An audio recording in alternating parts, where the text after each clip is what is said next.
isn't it? Hello everyone, this is Akira Himura / Kinakiyama for a new Let's Play of Adastra. I would like to say I want to do this game so bad, even though I'm familiar with this whole idea. I'm familiar with some of the characters. I like to just take a break from other games just for just 2 episodes of this to refresh my mind and to enjoy some good old romance and stuff. And that's just me though. If you're bored with all this stuff, I can understand. But I'm just a sucker for good romances of good men. So, how about we begin?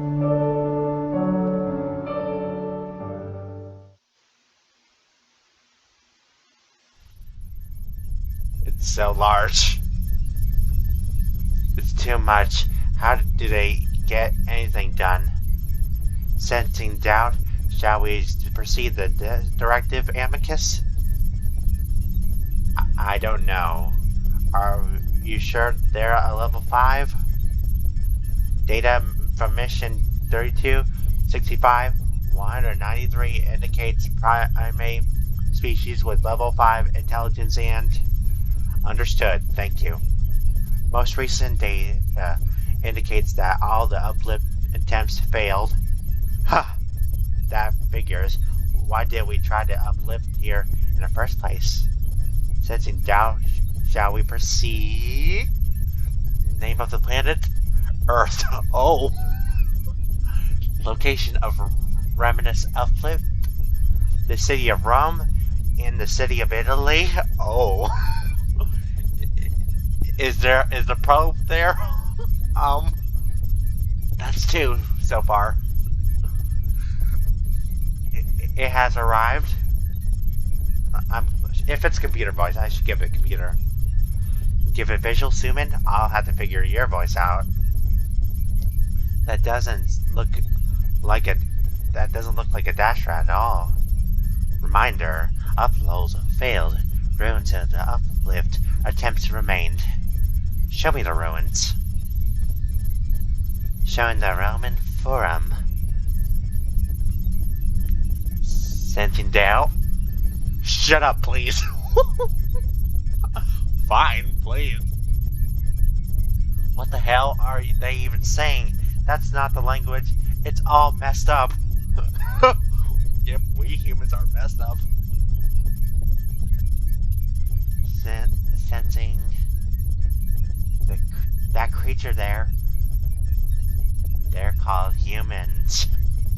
Get closer. It's a human? Definitely an alien then. Collecting data, he appears to be a young male human. Indicate landing sequence. Have you located directive? Yes. Wanting that full nexus analyze is incomplete.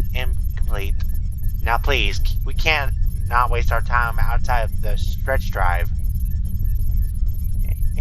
Indicating landing sequence. Gonna try to do this 2 hours if I can. It's hard to believe I'm actually here. After years of fantasizing about it, I'm in Rome. Beautiful. It's been bouncing around my friends like an idiot all day. Oh, that's cute. Yeah, I look like a total tourist, but this is what I've been saving up for the past 2 years. Dang. All semester in Rome with the study abroad program. All the conversation I had with my parents about the waste of money I would be evaporated from my brain, and I take in the view. We only have few hours, so we moved from the farm in Adeline Hill, then finally to a nearby disco where I just a little drunk. Excuse me. before I know, 2 in the morning, and somehow my friends and I are able to stumble into a taxi that takes us back to our apartments. You can see, I walk unsteadily through the darkness, glad that I have the place to myself for now. Apparently, my group of first in arriving in my assigned flatmates won't be here for a few days at least. I open the door to my room and move a hand along the wall. I stumble to sit in my bed, bouncing happily for a moment. I think about going out onto the balcony, but I've been walking all day and it feels too nice to be sitting down. But it might not be a great idea considering the state I'm in right now. Still, knowing the magic of the city is outside my window is going to make it hard to sleep. I sigh happily and look around in my little room. Actually, told that I'm kind of big by the city standards. Wow! You're big by the city standards? How many short people there? I'm sorry, guys. I'm still the little bear since I moved in today. I basically dropped my suitcase next to the door before running out again.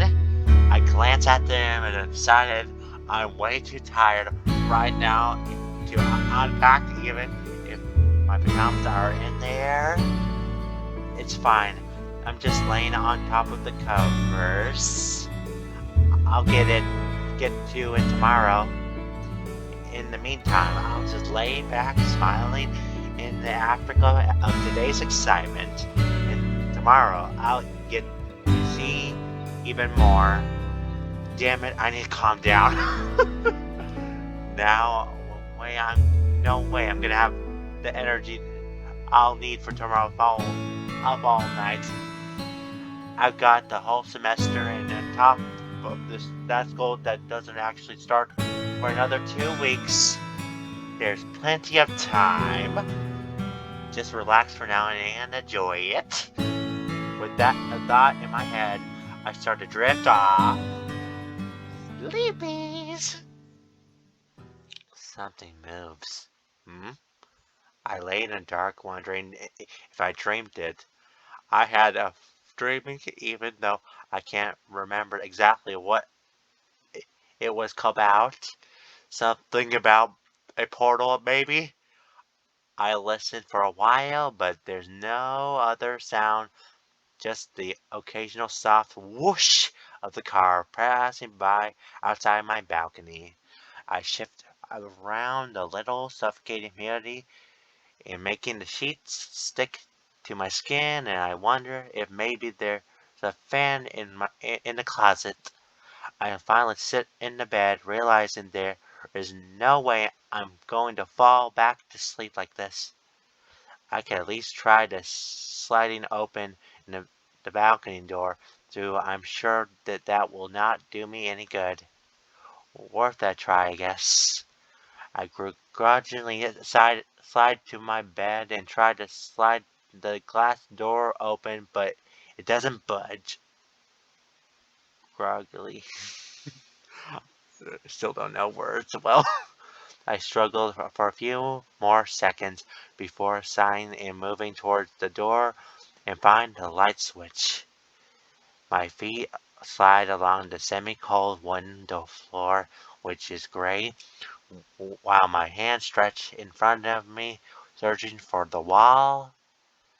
Right when I remember that I woken by the noise, and I imagine some intruder standing there in the dark, waiting for me to bump into him.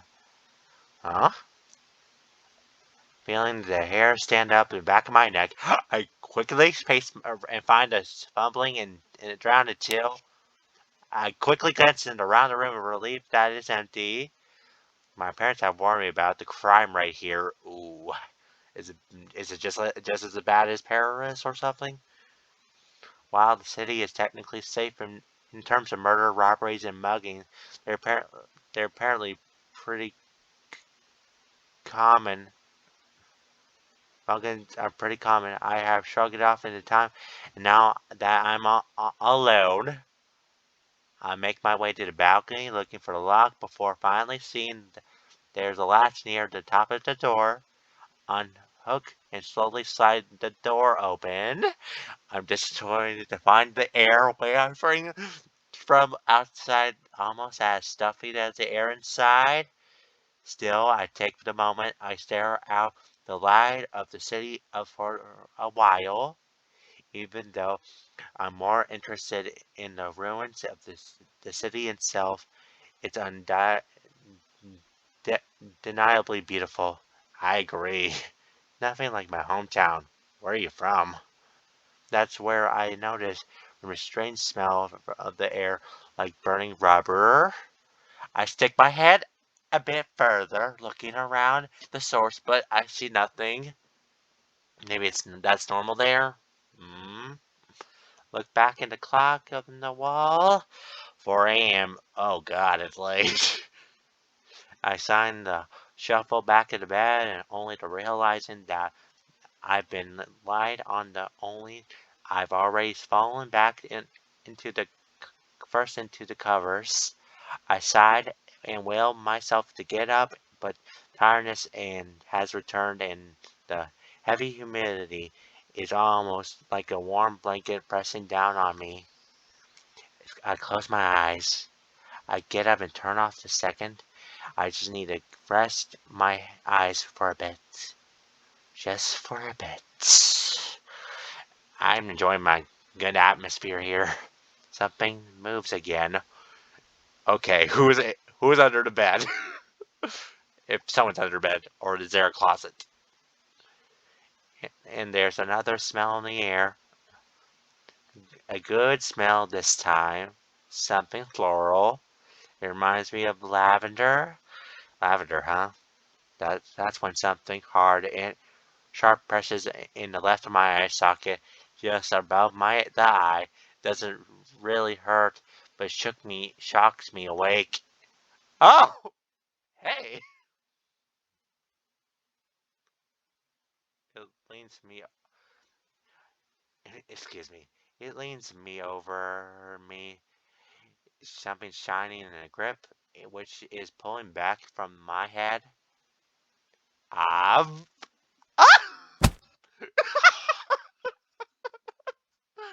I kicked out the both feet hitting the thing, leaning over its body. Doesn't even speak English. It lets out a surprise grunt. Wow. Let's see if it's sapient first. Talk sapient, maybe. Maybe. Stumbling back in the fall, laying on the rear, while I scramble back on my bed, pressing myself against the wall. Aw. Almost immediately, it scrambles back up, revealing its massive build and masculine shape. Yep, I see it too. I see it. There. He just his cape, smooths down his fur before rubbing at his chest, giving me an odd look. I can see that right over there, though. Sorry, I accidentally cut something. I can see the build, though. Then he fixes a smile back on his face. Ave. Should I give him a deep voice since he's so masculine? Ave. I stare. That's all I can do is stare. What? To his face, to his build, to his proportions. He stares back at me for a moment, clears his throat, then clears his throat. Ave, hello? Eh? So does Ave means hello? The space above my left eye throbs, and it sounds like I'm hearing two things at once from the same voice. Pote and Tetris. Do you understand? Oh, Again, do you understand? Again, the bizarre twitching in my eyes and my brain, and hearing two things at once. I feel like I'm going to be sick. The room shifts and swirls a bit, then slowly starts to settle again. The twitching in my head turns into a dull throb. I'm having a nightmare. Would you call that a nightmare? Is he calling you, eating you alive, threatening to murder you, or anyway? I'd call it a phenomenon, if you ask me. Do you, do you, do you understand me? I do now. Do you have Google Translate with you? I need that. I do have it in my phone. I stare at him and he stares at me back. Come, I don't know if the chip is working. What? The creature raises his hand and head rubbing at it. Well, he could speak. It's translating. Can you understand me? Then when am I going to wake up? He keeps staring at me, and automatically I respond to him. Yes? Ah, good. It seems it's finally working now. They take a moment to adjust to the host's brain. Oh, did you probe me? Oh, no. I struggle to keep up with his words. I'm still he I'm still hearing what he's saying. It's almost Italian with the inflections and they are rolling R's, but at the same time they're definitely not Italian. Hmm, interesting. Still I can understand what he's saying, like he's speaking my own language at the same time. It it makes it hard to concentrate. What's your name?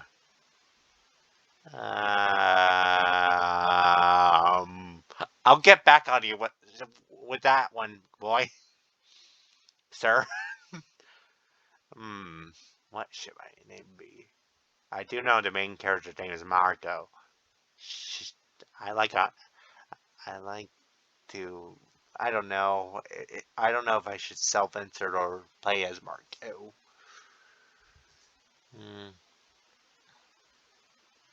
Italian. Want to see the world? I think. I guess I can. I guess I can go with Mark. Nah. Hmm. So hard to choose which name. I could go by my own name, but hmm.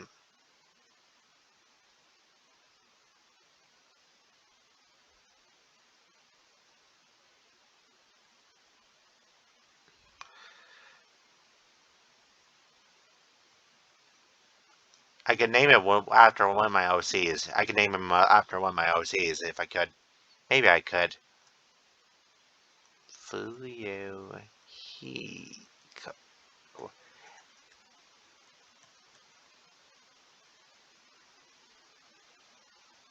Or just Fuyu for sure. Fuyu? Does that work? I don't want to get any confused from other shows or other fandoms because his last name is Yukimura. So, Hiko. Sound good? I'll go with that one. I could change it if I wanted to later on. Maybe. I probably can't. His expectant look almost forces the answer out of my mouth. Fujihiko. Fujihiko. Beautiful. I am beautiful. I am Amicus. Wow, you flatter me. Confusing. A double language. I was hearing it starting to fade, and now only my own language comes from his mouth. Come his mouth. It's odd. The words not quite matching up with his lips. What's even more distracting is his massive canines that continues to flash behind those lips. I need to get the hell out of here. Wow. Dream or not, I don't like the look of the teeth and claws on this thing. Wow. He has a name. It's an abacus. And the lingua having troubles again. Troubles again. I don't respond. Instead of glancing at the door just at the right and behind this amicus, he frowns. Come, you told me they're level 5. I can't even speak with it. Takes me a moment to realize he's not talking to me. I hear a soft chatter coming from the wolf, like something talking to him from a phone, but I can't see anything. Yeah, well, excuse me. Well, he kicked me in the chest. Well, you did break into his house. Amicus rubs at his chest with a frown. More muffled speaking. Of course I didn't. He just kicked me. He's looking at me and he has no idea. And more muffled speaking interrupts him. Oh, wait, what? Wait, what? Are you serious? Oh, what's up? Now he looks pissed, and I press myself harder against the wall, trying to work up my courage to make a break for the door. Ow! Wait, you're just always offering me opinions on my mood, but you couldn't offer that? More muffled babbling, but the wolf thing interrupts with a snarl. Okay, what is up? Wait, well, what the hell do now? His lips and drawn back, and now I get to have a real good view of those canines. Okay. I stared wide-eyed at them, and when he sees to notice me again, he readjusts his expression to into a smile, but I could still see the fang poking out. Yeah, right over there. Looks kind of cute. Hey, listen. Something about the way he acts, his expression, his demeanor. He's so human. Could you come with me outside for a quick moment? Hmm.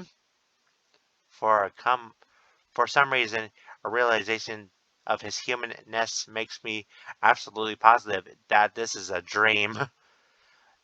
Pinch yourself and find out. This must be a character from a game or a movie that I've seen.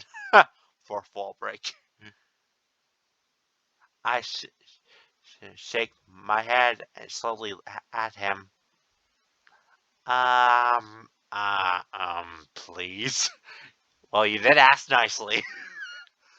I just stare, still waiting to wake up. I, I've had dreams where I couldn't wake up before. This is just one of those. I remember reading somewhere that if you aren't sure you're dreaming, you can you can plug your nose.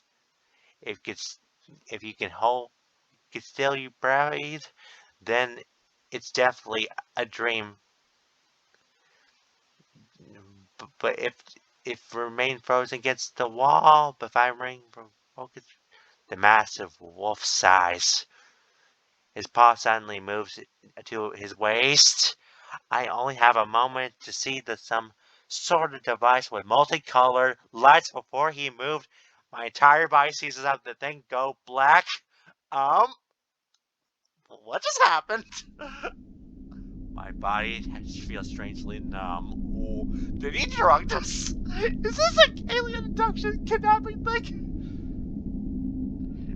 It's like Then I wake up with a dead leg or arm. Except right now, oops, I could read the transcript. But off to a great start as usual.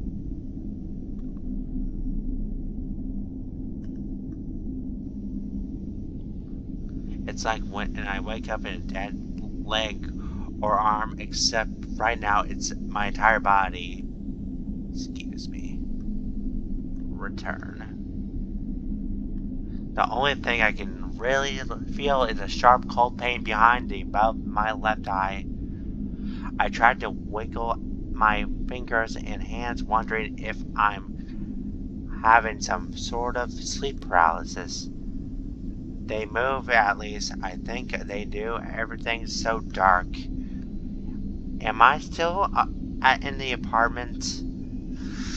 I don't think so. Usually there's a little bit more light coming back from the balcony because of the street lamps, but everything is pitch black. I start to feel like panicky, both from the numb feeling and also from the idea that I might have gone blind somehow. Oof. I try to remember what happened last. Did I go out somewhere? Maybe a club? At the disco? Did I take something? I start to push myself. That's when I feel something soft in my hands and something very hand under it like a concrete. I'm definitely not in bed right now. Oh no. But I am.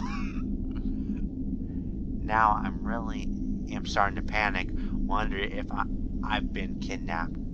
Oof. I gotta get on my hands and knees. Thankfully that at least the numb feeling is going away. I'm also relieved to find out I'm not blind. I feel soft glow in my lights outlining what's roughly the shape of the door in front of me. Excuse me for my bad wording. I open my mouth, about to call out before I force it shut it again. I have no idea where I am or how I got here, but I'm not liking the signs. No normal person should. Stockholm Syndrome is not good. My head throbbed a little and I closed my eyes tight, trying to steady my breathing, listening to my heart pound. I definitely got back to my apartment. I remember going to bed and then I remember a wolf. My eyes flies open and I remember that wolf creature staring at me with those blue eyes. Nice. And those teeth. Oh my god, there's no way, there's no fucking way. I open my eyes again and stare at the soft light, trying to listen. There's no constant hum of somewhere kind or whirring of large machines. It's gentle, almost too soothing, but it makes me think it's in some sort a vehicle. But I don't feel anything, no bumps or turns. I slowly crawl towards the door, listening as hard as I can for voices or movement, anything that might tell me someone's nearby. As I get closer, the door, do I hear something, a type of beeping and chirping? I stay in that position, and what I feels like a solid 15 minutes not hearing anything more. I think I'm about trying to open the door, but I realize that might not be a great idea. I still don't know if that wolf is real. No, I know he isn't real. Furries don't exist in real life. What's more likely that something slipped something into my drink, and I hallucinate everything. Excuse me for my controversy, fans. I had left off my parents' warnings, and that tourists are vulnerable in Rome, but now that doesn't seem so crazy. They are lying. People in Paris can have things in Paris happen too. Something had drugged me, followed me in the apartment, then kidnapped. Someone had drugged me, followed me in my apartment, then kidnapped me. Trafficking is terrible. I feel something, a weapon, before I try opening the door. I feel like I'm in a closet of some kind, and there's probably something here that I can use. Oh no, not the closet. Slowly I get on the knees and start moving forward, waving my hands out in front of me. And I can find the sleeves, and I feel below for something solid and, excuse me for my yawning, and my hand sweeps it and it feels like a box. What I follows is a clang of a metal and something falls to the floor. I cringe, squeezing my eyes shut, and the sound echoes around the room I'm in. I kneel there, complete silence, stunned. And then that's when the light spills over my body, falling the large shadow. Oh hey, you're awake, did you? No, he was awake. Yes, approximately 2 hours. I swear to God, why are you so useless? I sit there, not having to turn around yet, but the shadow gets bigger and I feel him blooming over me. I get whiff of lavender. Finally, I slowly turn my head and see the wolf. Hey! So you kidnapped me, huh? Alien abduction, all that. Are you gonna experiment on me or something? He towers over me, his broad muzzle pointed down so that he could look me right in the eye. While his size, his general demeanor are intimidating, his eyes are warm and friendly.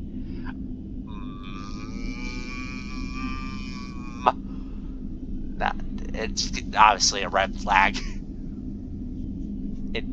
That doesn't really matter to me right now, as I realize that I haven't been dreaming or hallucinating either, or that dream hallucination is ongoing. The wolf moved towards me, and I immediately scooped back until the shelves behind me dig into my spine. Vaguely, I noticed a metal thing, and I knocked over earlier. It's a polygon-shaped thing with a long cord running out of it. Remember, the human doesn't know about the galaxy. Proceed with caution. The wolf ears flick before it visually tries to write his expression into a smile. Hello, human. Sorry, I mean Fujika, right? Yep. Remember my OC's name, and I'm grateful for that. Again, I get caught up watching my movements in his mouth, counter that to what I've been hearing in my brain. Sorry, got a message.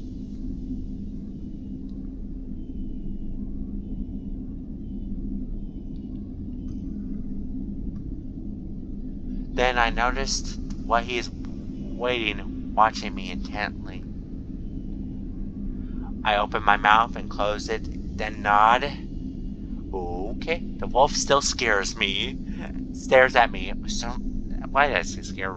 I imagine you're still scared.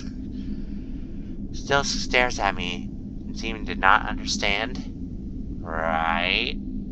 The silence stretches on until I finally force myself to speak.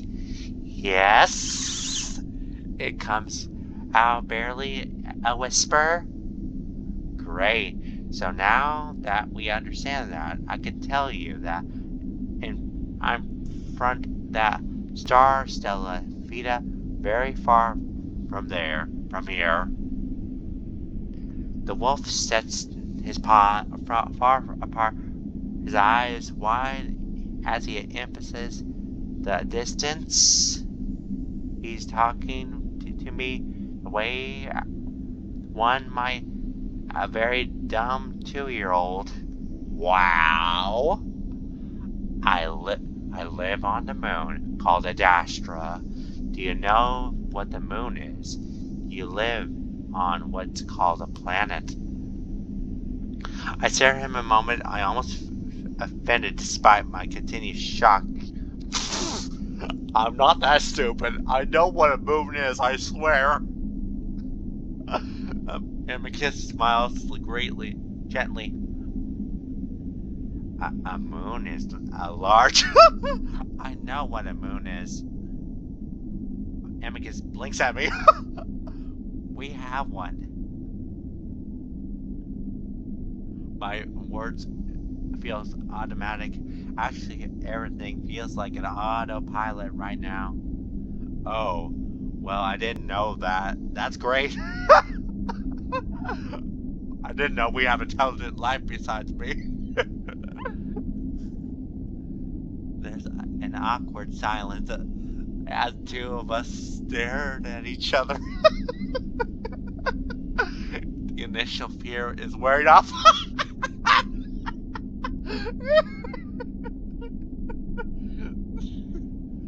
I feel that if this alien is meaning to hurt me, he would have done it by now. At least for now. Amicus rubs his paw together nervously. Are you hungry? Can you get hungry? I'm pretty sure we can get hungry. He motions his mouth, then rubs his stomach with licking his lips.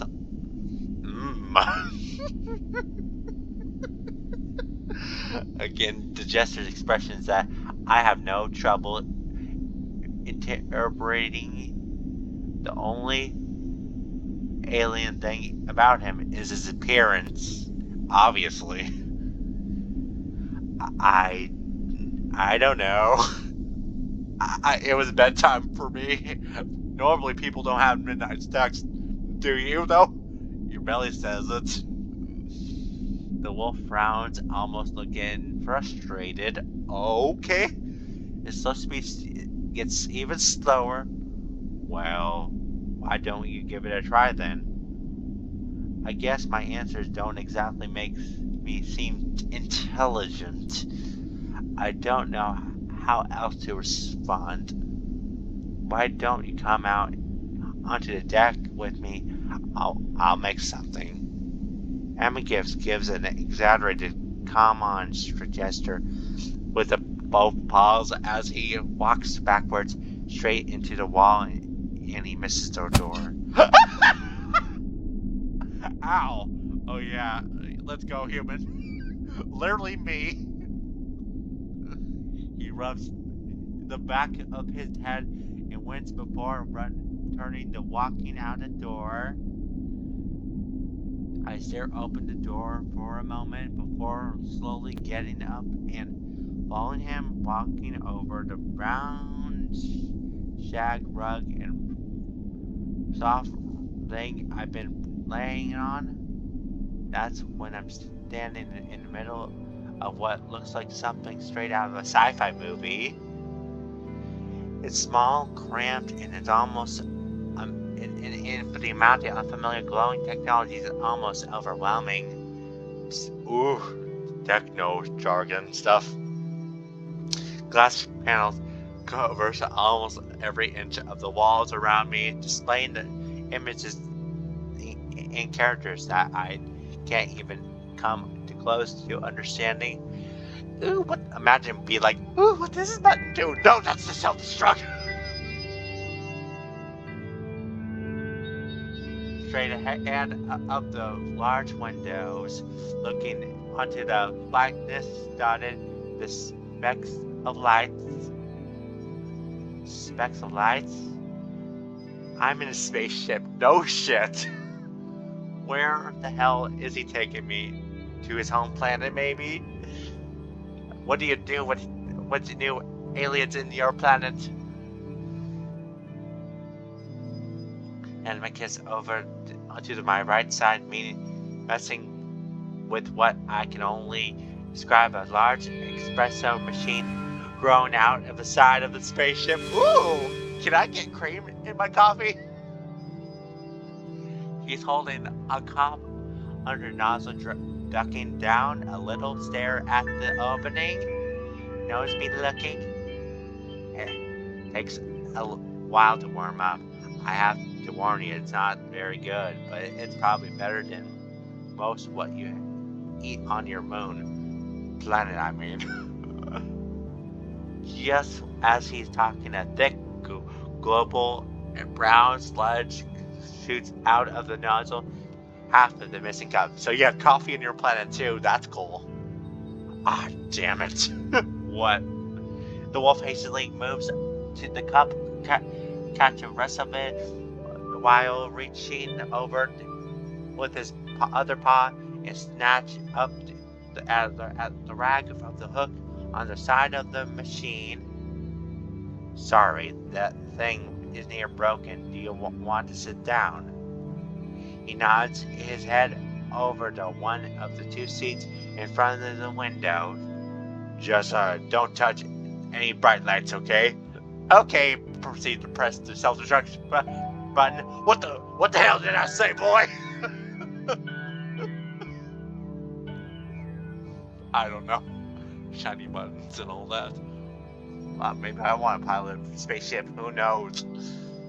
I make my way over the front of the deck, waiting to wake up.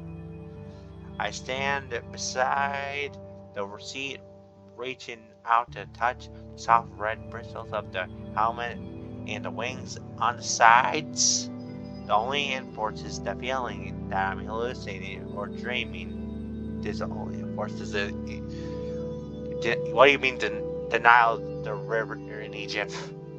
The strange Roman influence to Amicus in the ship. On that's almost cartoonish. Fourth wall again. Has my obsession over Rome gone too far? It could be a coincidence. I can just imagine myself in some Italian hospital right now laughing about Roman wolf aliens. It's like, what the hell has he been smoking, doctor? I don't know. But we need to get him off those meds. Go on and sit. Still need to figure out what place to give you. Amicus lands himself heavily next to mine, holding two cups of what looks like a brown sludge. He holds one out for me. Is coffee sludge? I don't know. I take it gingerly before sitting down. Look at the cup. The food has constantly and looks of half melted chocolate ice cream. Ooh! Thank you. Except it's warm and it smells like dirt and like literal mud. Is it coffee? It tastes like mud. I heard of mud pie or something. I scrunch my nose up to it, which Amicus notices. Ha ha! Yeah, it's not the best. I actually had some good food that I brought along with me, but I ate it all before I got here. Aw, man. The wolf shrugs and then settles excitedly into his seat. So tell me, where you're from? Like, what's like on Earth? You know, you could have just asked me without abducting me, you know? It's okay. Okay, well, what's your occupation? I'm a student. Oh, what discipline? I tried to adjust unreal feeling talking of this wolf. I don't know yet. I was looking into history, Greek and Roman studies. Maybe become a college professor yourself, Fujiko? That seems confusing for him for some reason. Do you have an emperor? What's he like? Hello, President of the United States. There's a wolf alien wants to talk to you. I catch myself staring his mouth again, and the weird way his mouth is unsync with his words. No. Well, we have presidents. We have emperors in some countries. The world is a weird place. Then how? People just make their own leadership in some worlds. I interrupt him. Why isn't your mouth matching up with the sound you're making? Translate. English dub. That's how it works in anime. Even with the spaceship, the alien around me, the weird distortion of feeling like I'm watching a dub movie. It's so self-aware. I like it so far. That has me most unsettled. Oh. The amicus points the finger at me, spot just above my left eye. I gave you a lingua. It helps you understand me. How convenient. I stare at him. He doesn't offer anything more. Wow. How? Oh, well, if it sort of attaches onto a language center in the brain. Oh, good. It's very smart. Learns of the host of the brain, able to interpret the 8 major galaxies languages for them. And how does it do that? Oh, well, our brains are structured a similar way of that's obvious. Ways that at least among sapiens, that part's obvious too. So it works almost universally. Interesting. Honestly, it's parental tech, so I'm not fully sure of how it works. None of us do, but it does work. Amicus continues to look at me, clearly concerned about something, but I'm concerned too. How did you get it into my brain? Oh, I have brain surgery on you. You ask a lot of questions. You seem a little suspicious to me when you try to avoid some questions. I stare at him. Well, it's all kind of new to me. Should I not be asking questions? It's fine. I never had a child ask me questions, really. Anyway, there's a device that inserts it. I was lucky to find one left over on the ship. Inserts it. I'm not a child, you know. I am a fully functioning adult.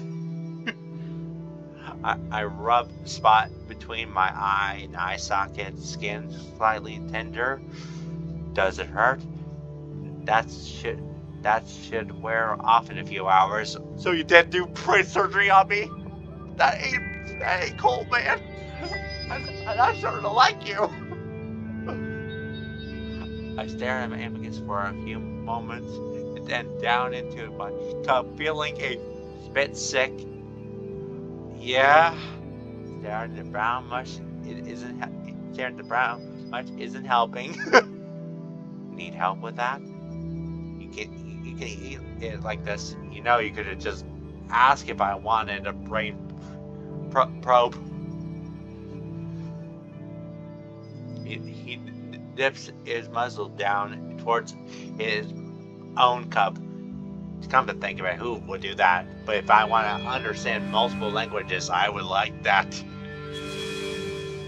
He sticks in a long, thick pig's tongue, pressing it into the sludge before cupping it and bringing it back onto his mouth. He pulls a bit face before smiling. Not terrible. Then he looks at me a bit closer. Wait, you do have a tongue, right? You can't see audience, but I gave him a tongue, like the raspberry tongue, like. Excuse me, that was kind of immature. Sorry, I just don't know how to respond sometimes. He asked me to see his tongue, so I gave him the tongue. I stared back at him for a moment before setting the cup up the side of the armrest. What are you doing? Huh? What is all this? Where are you taking me? Oh, to your home planet, my home planet, so we can experiment on you. I freaking know it. At the point I'm starting to get over the shock, I'm almost starting to get annoyed with this alien's complete disregard for basically everything to do with me. You kidnapped me, left me in the closet, you're feeding me what looks like shit. Rude.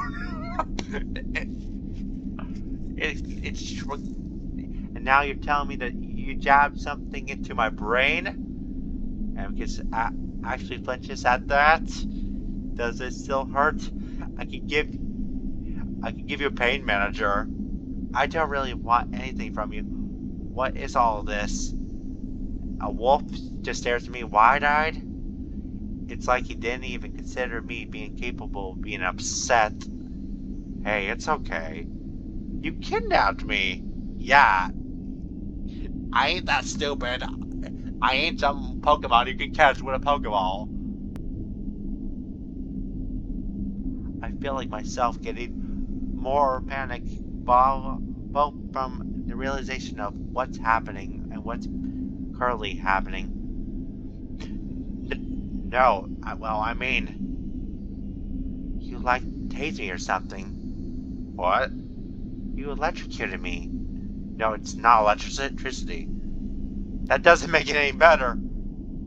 For a brief moment, I think he's about overpowering his wolf hot. Somehow, turning the ship around, and I can figure it out. Sensing hostile intent. Oh! Proceed with caution, Amicus. Oh! No. Amicus doesn't say anything. I see gripping into his cup tightly. I get an odd feeling he didn't expect me to point these things out to him. Did he think that I was that unintelligent? I can tell he's calculating something in his head right now, and that makes me nervous. Oh, no! Don't hurt me. Maybe I should have just played dumb. That could have worked. Oh well, we aren't that smart. I stare at each other for a long while until Amicus' steely gaze forces me to look away. So you are gonna dissect me for research or something. Well, it's nice seeing you, world. Am I subscribers who are still watching this? I choose to glance up the ceiling, deciding I change the subject and give myself some time just to think. What is this sad thing? Amicus clear his throat. What? That voice? I nod my that feeling vague direction where I heard myself come from. A thing apparently sensed by hostile intent. Oh. Amicus looks at the ceiling too. That's a computer trainer or comm. He's pretty annoying, aren't you, comm? I provide diagnosis on the ship, on the moon, on the confidence of the crewmates on. Thank you, comm. Anyways, he's not actually a sapient. He's a program that processes language and spits out information stored in his database. So basically an artificial intelligence. Interesting. Amicus pauses. I'm sorry, you probably don't understand what I'm talking about. I think I do. Artificial intelligence, maybe? Yeah, we're on the same page. I read instinctively in public of the machines, but I just remembered that my left phone is on the bedside table. I don't think you could call your phone out in space anyways, beyond reception. Amicus' eyes winds again and wonder if I should be keeping my mouth shut, revealing how much I know seems some sort of trigger for him. So you've been in space before? No. I'm no astronaut. Humans have been to space. They sent monkeys to the moon, I think. Before. I looked out in the window, staring at the stars. Okay, have your people ever been to space? No, we haven't. Do you know what atoms are, or nuclear energy, maybe? I definitely know. I think. Oh, now you're trying to act dumb. I see. Based on Nexus analysis on Earth, these statements appear to be misleading amicus. Oh my god, is it a lie detector too? Glitch, ceiling again, realizing that I got a constant spy above me. I looked back at the amicus and we stare at each other in silence for a long moment. Then I realized about how abrupt all this is. What do you want from me? What do you want from me? You kidnapped me. I know I should be taking this seriously and he kidnapped me, but I'm just acting how I would act in this situation. Like, what do you want from me? Amicus looks away, seeming to think. Well, it's part of a program on my plan to introduce new aliens to Galaxias. Oh, so we've been chosen. Is that? It's a greater galactic civilization, Fuyiko. It's gradual strategy. I slowly introduce Earth to an idea of other sapiens. Ooh? Oh, is this happening to other humans? Yes. Oh. I can't contemplate for this moment. And when you're done showing me, you'll take me back? There's a momentary pause, and I don't like it very much. Yes. Are you lying to me? Are you trying to do something bad to me? I imagine that I hear this statement apparently misleading from the comm right now. If he were on my side. Yeah, it's your brain telling you he's probably lying. I look at a cup of brown sludge again. Well, to be honest, it's not all that interested. So could you just take me back now, please? And could you just also, like, just drop me back in Japan or something? Just see the world. Could you give me your own ship or something? Amicus stares at me. I like a ship like this. I've got school and a family. I don't know. They don't know where I am right now. Well, I mean, don't you want to see the galaxy? I mean, that's more fun and all that. I want to be able to go anywhere on my own, though. That's the thing. I really think that's what be amazing for someone like you to have seen it before. You're not wrong. Wolf starts fidgeting with the paws, not looking at me, choosing to stare out the windows. He isn't wrong. It would be pretty cool to see the galaxy, but with someone like him who kidnapped me, alien abduction, all that, taken somewhere for a reason that he isn't telling me. No, I actually want to go home right now. Aw, I'm a party pooper. Can I get my own ship, I would ask, so I can drive back to anytime I want to? Because I think I'd like to go. Amicus stares for the full 10 seconds before looking away.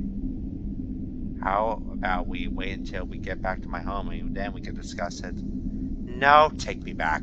Oh, you're serious.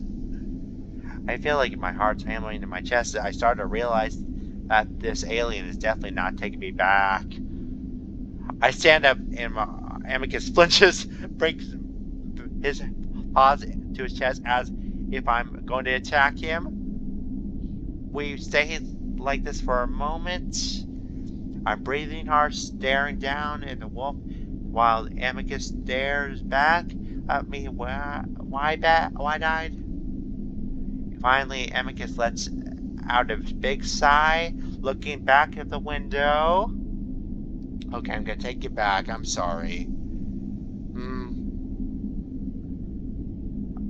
I would ask to get my own, to have my own spaceship so I can go to his planet and just go to other places. I watch him for a moment, looking for signs of sincerity, but he still won't look at me. Really? Yes, but it's complicated. We're on a trajectory for Adastra. It'll take us time to turn around. I kept watching him, not sure what to do. I feel like he's lying, no shit. But if he's really, there's not really nothing he can do about it. I'm stuck with him, probably a million miles from Earth, with no way knowing how to get back. So I just stand there, arms folded tightly against my chest, staring the window too. That's when I start brighter than all the others, almost bright to look at me. Is that the sun? The what? That star. My planet's star. Amicus squints in the direction that he's looking at. Oh yeah, that's your star. I can't remember what the name for that, but it's a bunch of numbers. How far away are we? Not far. We can get back there in no time. Amicus stands next to me and seems to stretch. So we're going back? Yeah. We're going to do it a way it doesn't waste too much time and energy. I still have to get back to Adastra after all. I stood there. Is that your name of your home planet?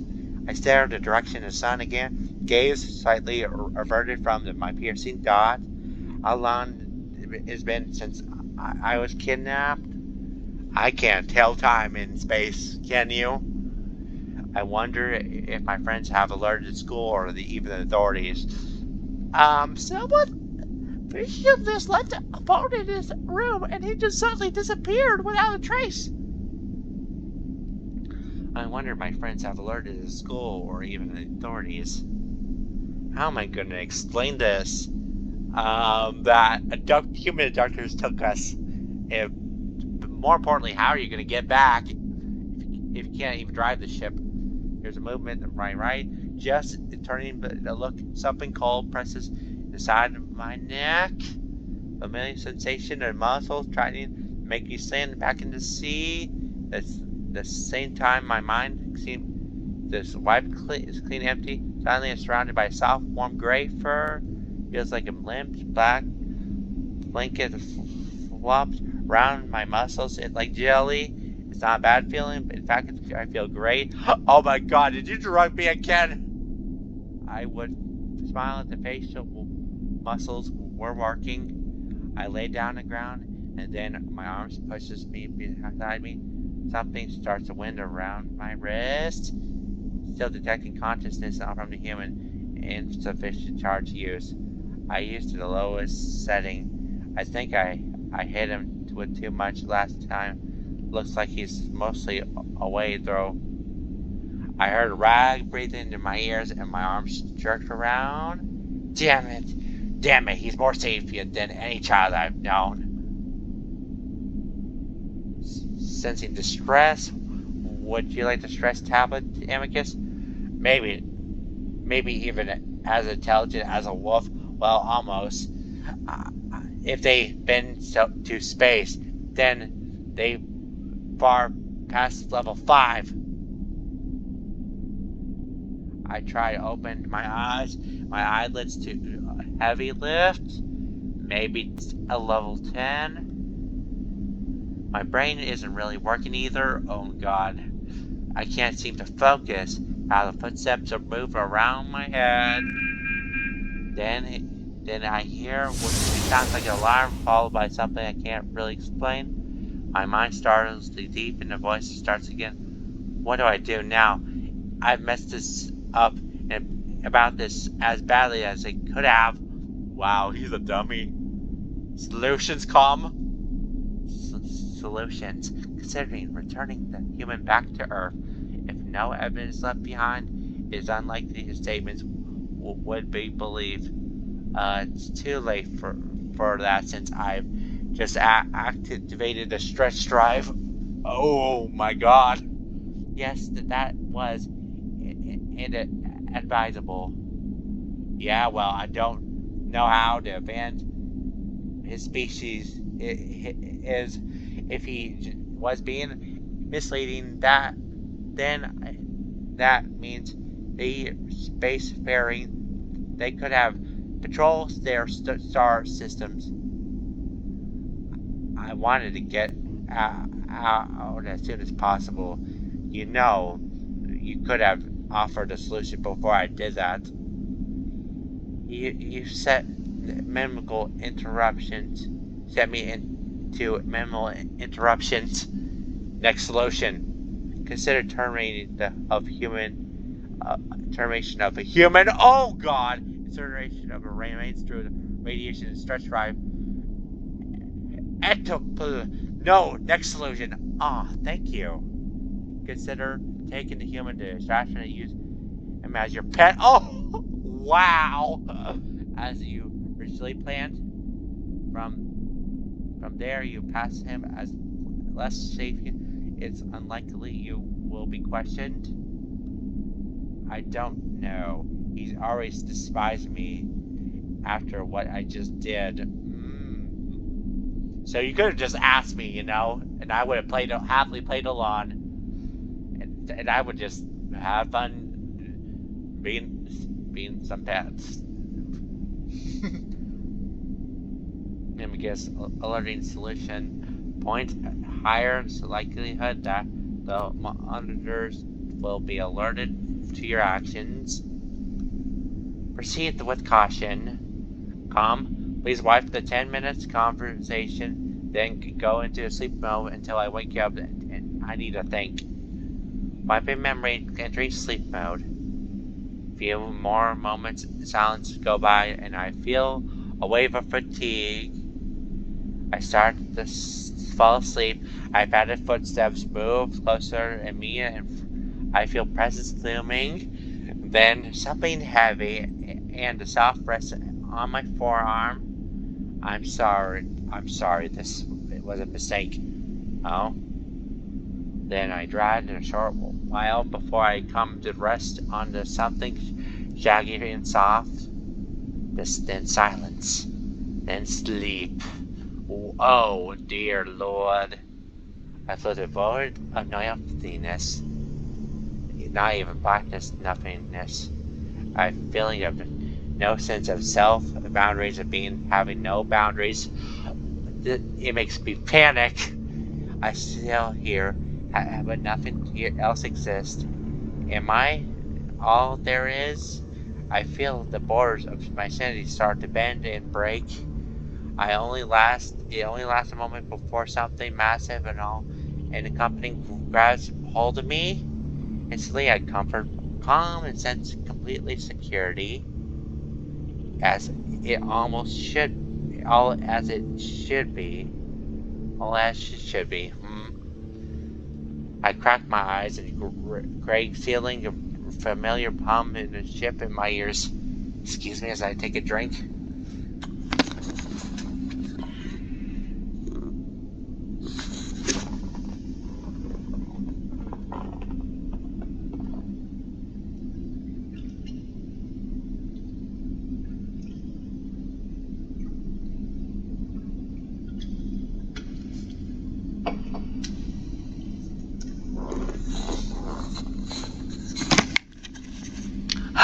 Much better.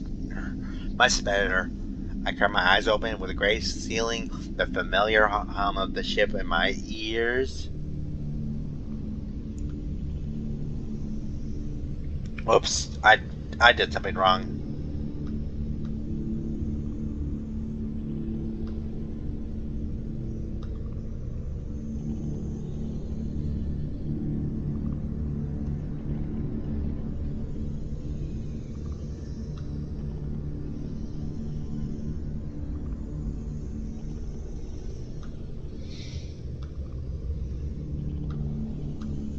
Oh, should be. Oh, it went back forward. My bad. I cracked my eyes. Back of the ache in a hand bunch underneath me, making me arc uncomfortably. The numbness isn't there like last time. Instead, it feels like I woke up from a deep sleep. This fucker drugged us. I bad again.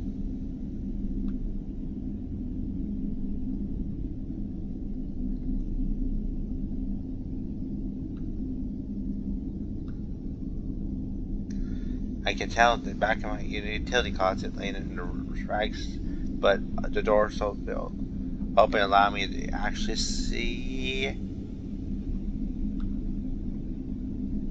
Slowly, I turned my head a bit, able to vaguely make out the small deck of the that I just been in. I see Amicus far right, both paws resting the counter with the food dispenser looking down at the panel.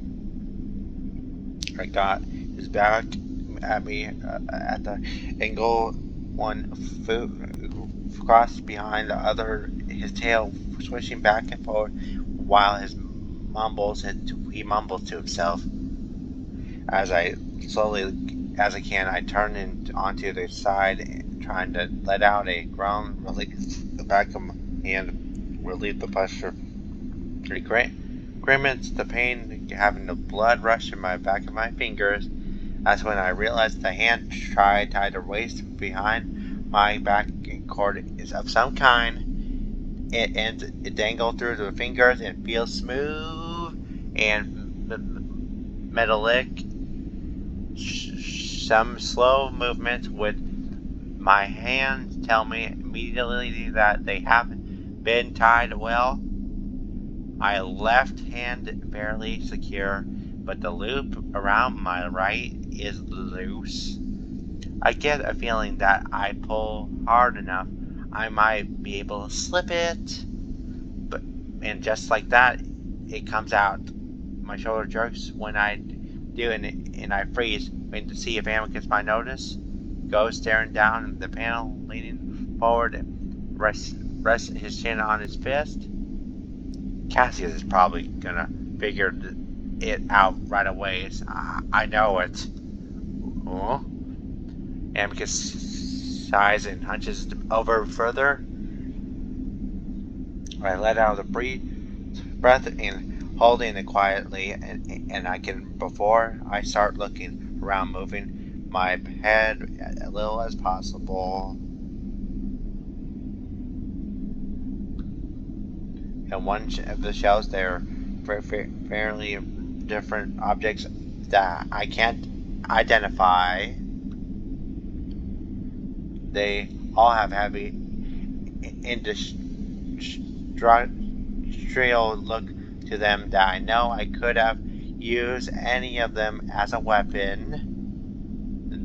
They are as long pipe-like objects and the end of the bottom shelf, and I imagine hefting that both hands, bringing the end of it down on the top of that stupid wolf's hoo.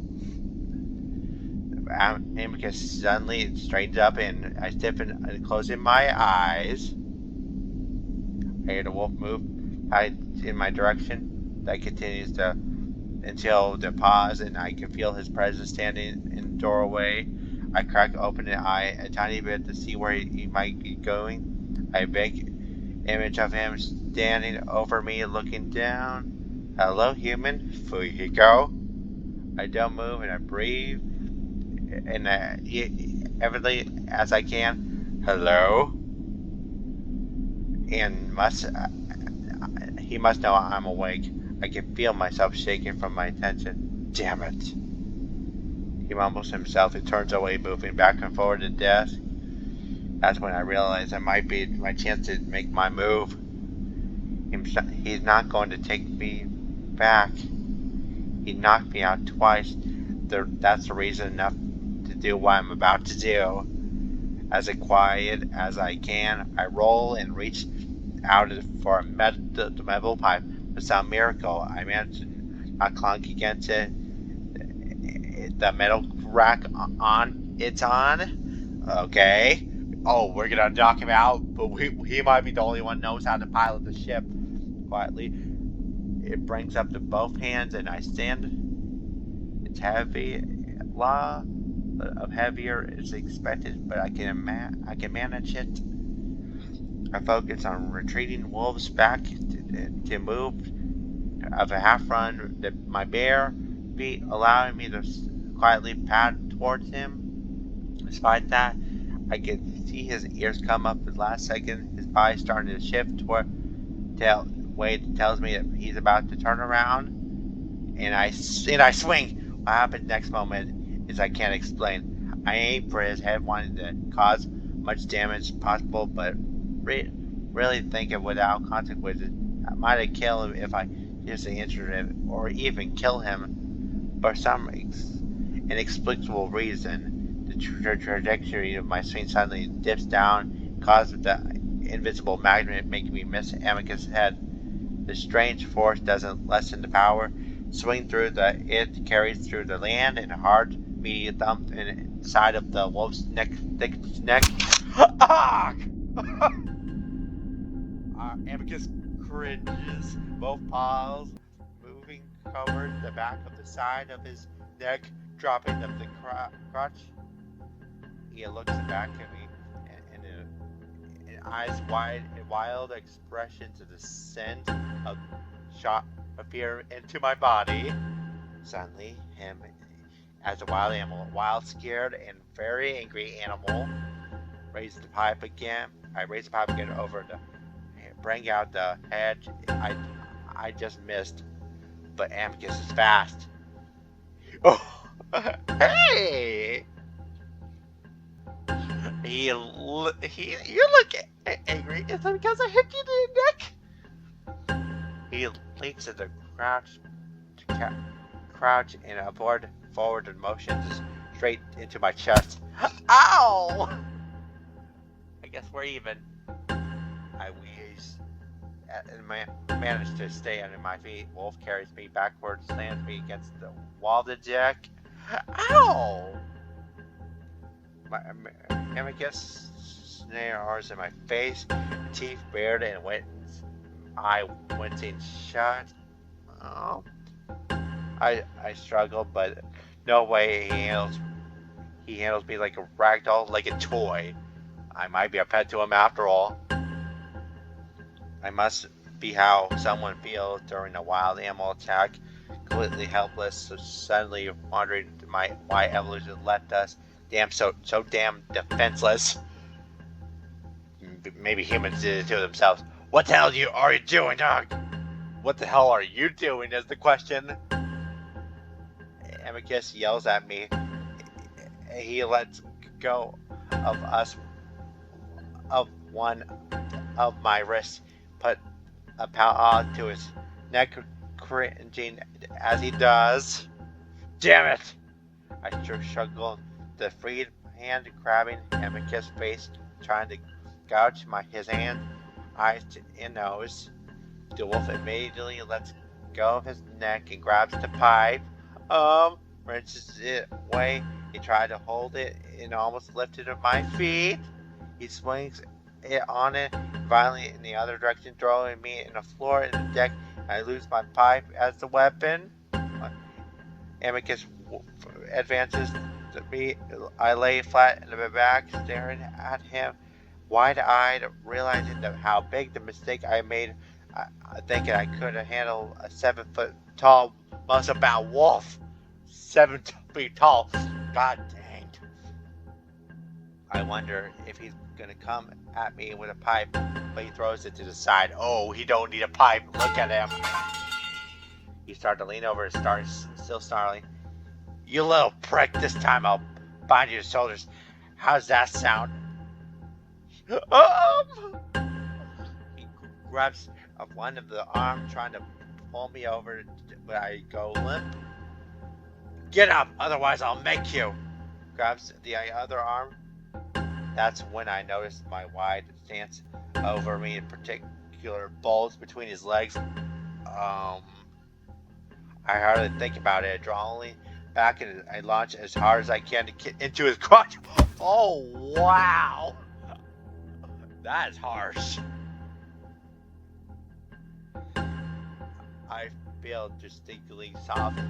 Get flattened under the foot, gets trapped between the force of the kick, the substantial weight of Hamilton's body. Oh my god, we just kicked him in the balls.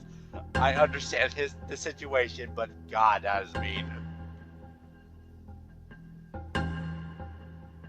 If there was any doubt in my mind if a male alien would be affected differently compared to male humans, his reaction quashed it.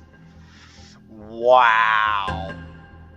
Amicus freezing, hunting over me and further on his tides snapped together, trapped in my foot. Both stay frozen an awkward length time. I stare at what I just done, and when I see the device hanging in the wristband of one of the he's been using it to knock me out, give him a taste of his own medicine, huh? I struggled to put my foot free and surprisingly tied and embrace his thighs while his same time pulling my hands out, now limp grasp. I reached my waist, grabbing the device.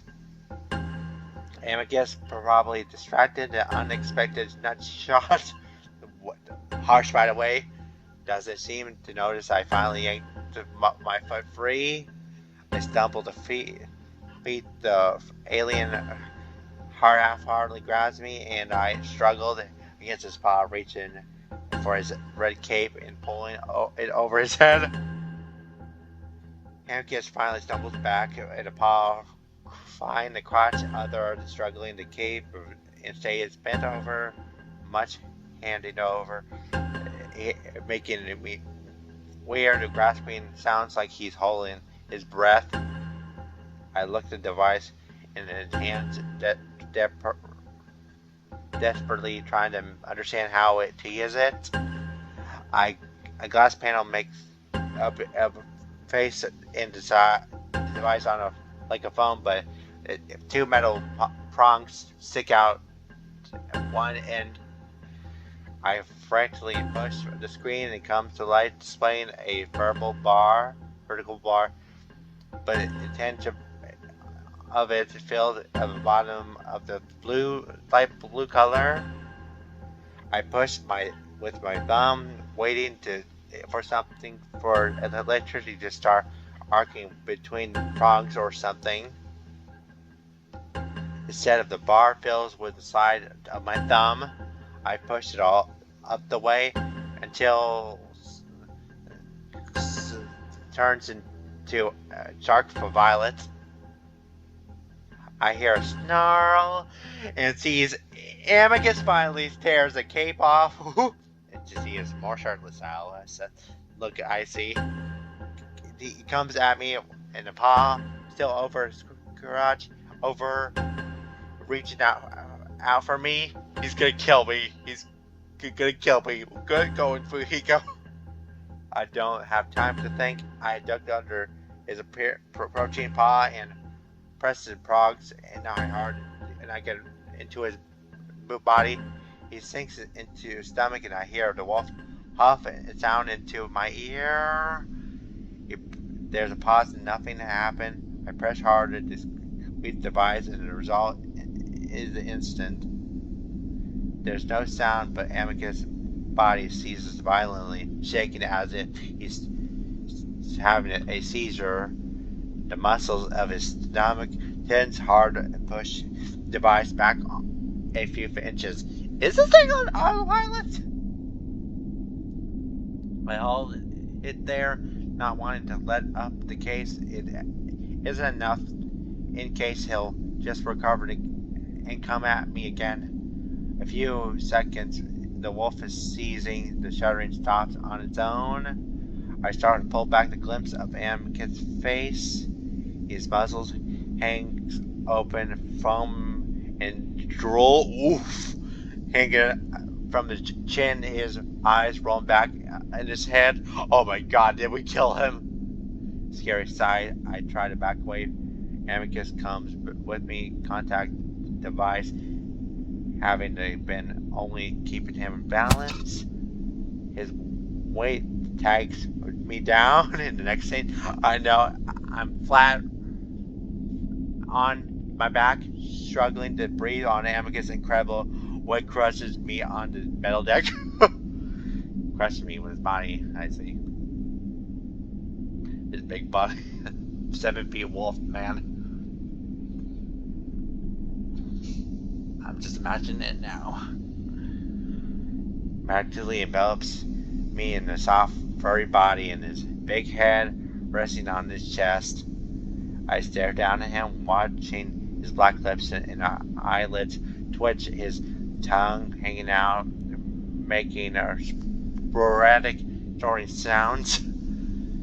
A grasp of the stain, spend in the next minute, working myself out from under him, commencing from his foamy drool smears on his chest. Sounds like a life to live. Finally managed to break free from his dead weight. He crawled from a few feet away, spending a few minutes catching my breath. Question, Fujiko. Do you know how to drive a spaceship? I look back to still switching from form to rump, slightly up in the air. I wonder how long I've been before he wakes up. There's a shiny thin cord around my left wrist, and I start to work at the knot. A strange material, smooth and metallic, yet bends at as easily as rope. As it's the pain in the ass getting it undone, though. It's like the dumb wolf just put many knots into it as he could. Probably had no idea what he was doing, and now it makes sense why I was able to get out of it so easily. Is he that dumb? What, I'm undoing the mess. I keep looking over at him. The twitches, the snorts subsiding, which is not sure I'm good at thing or not. Not if you're a Boy Scout. Come on. I grunt myself. At last tangled out, straightening the metal rope thing that both around my hands. I look between it and knocked out wolf in front of me, giving my head a little shake. What the fuck is even happening? You tell me. I get to work, planting my butt on Amicus as I pulled his paws behind my back. I have some difficulty keeping balance and lift heavy arms and starting to winding the rope around his wrist. It's not exactly the expert trying the hand behind back either, but I feel like it's far more confident in my work than Amicus ever should have in his own. But I'm glad we're tying him up, and also wow, we know his name. We listened. I guess carefulness makes some sort of sense of it, considering I am tiny human and he's a giant canine. We are a monkey, right? Humans are like monkeys, right? Probably thought he'd just be able to toss me back in the closet if I got free. I just look into work, somewhat satisfied with how neat and tight the binding is. I shift to almost slide off the wolf's ass, forcing me to put my hands back instead to be myself on his eyes. They thick and heavily muscled, and makes me realize that they might also be a problem. Ooh, crush us with the muscles.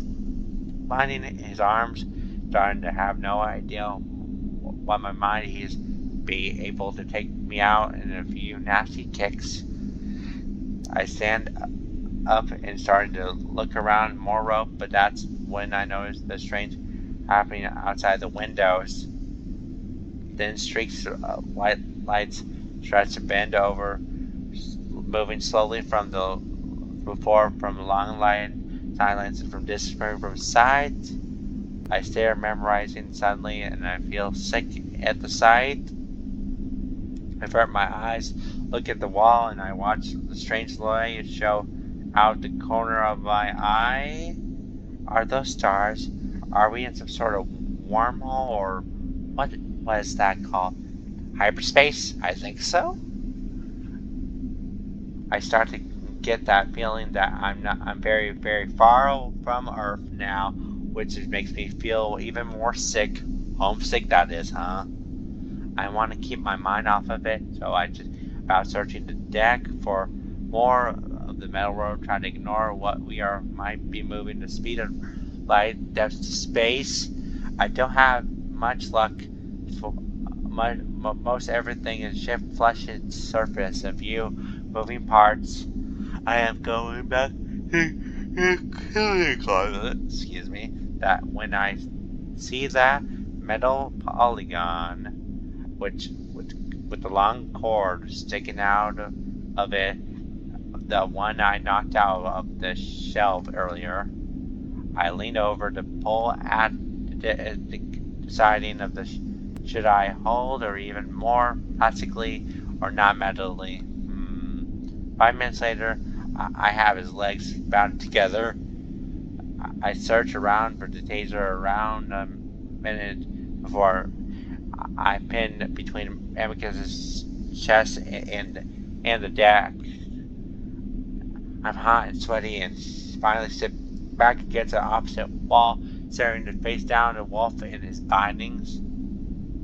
I wait down the taser hand, going over the scenarios in my mind for what I'm gonna say to him when he wakes back up.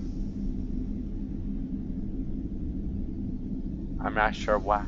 It takes an hour, maybe 2, before Amicus starts to stir. So we're interrogating him next. Interesting.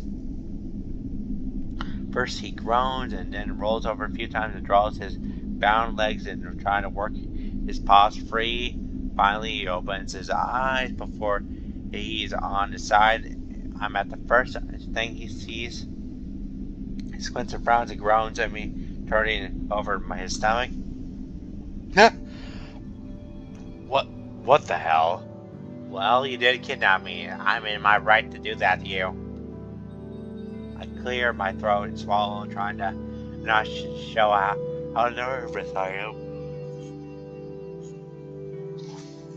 Yeah, what the hell? You tased me again. What? Amicus turns his head, looking at me again, and looks away, letting me out another groan. Oh, my stomach. Oh, my stomach. What did you do? Exactly what you did to me. I hold my taser turning, blind that the wolf can fully see it. Amicus stares at it for a moment before letting his face fall back up the floor of the deck. Oh God, I feel like I'm on fire. Did you use it full power? What the hell is wrong with you? I don't even know how that thing works. It's kind of on you, buddy. Despite the fear and anxiety over the situation, I maybe will feel indigent. Me? You did say to me, then lied to me, and then tased me again, and then tied me up. You're crazy. I would never use full powering on anyone. Amicus seems to ignore my rants and he rolls onto the back, arcing over his tight paws, probably stretching his muscles that I hit with the taser. Wait a while longer, listening to the grunts, groans, and complaints as Amicus continued to whine. I'm not that stupid, though. I can tell he's stalling for time, trying to figure out a way to get out of this. I stand up. Take me home. Amicus opens an eye, glaring at me. What?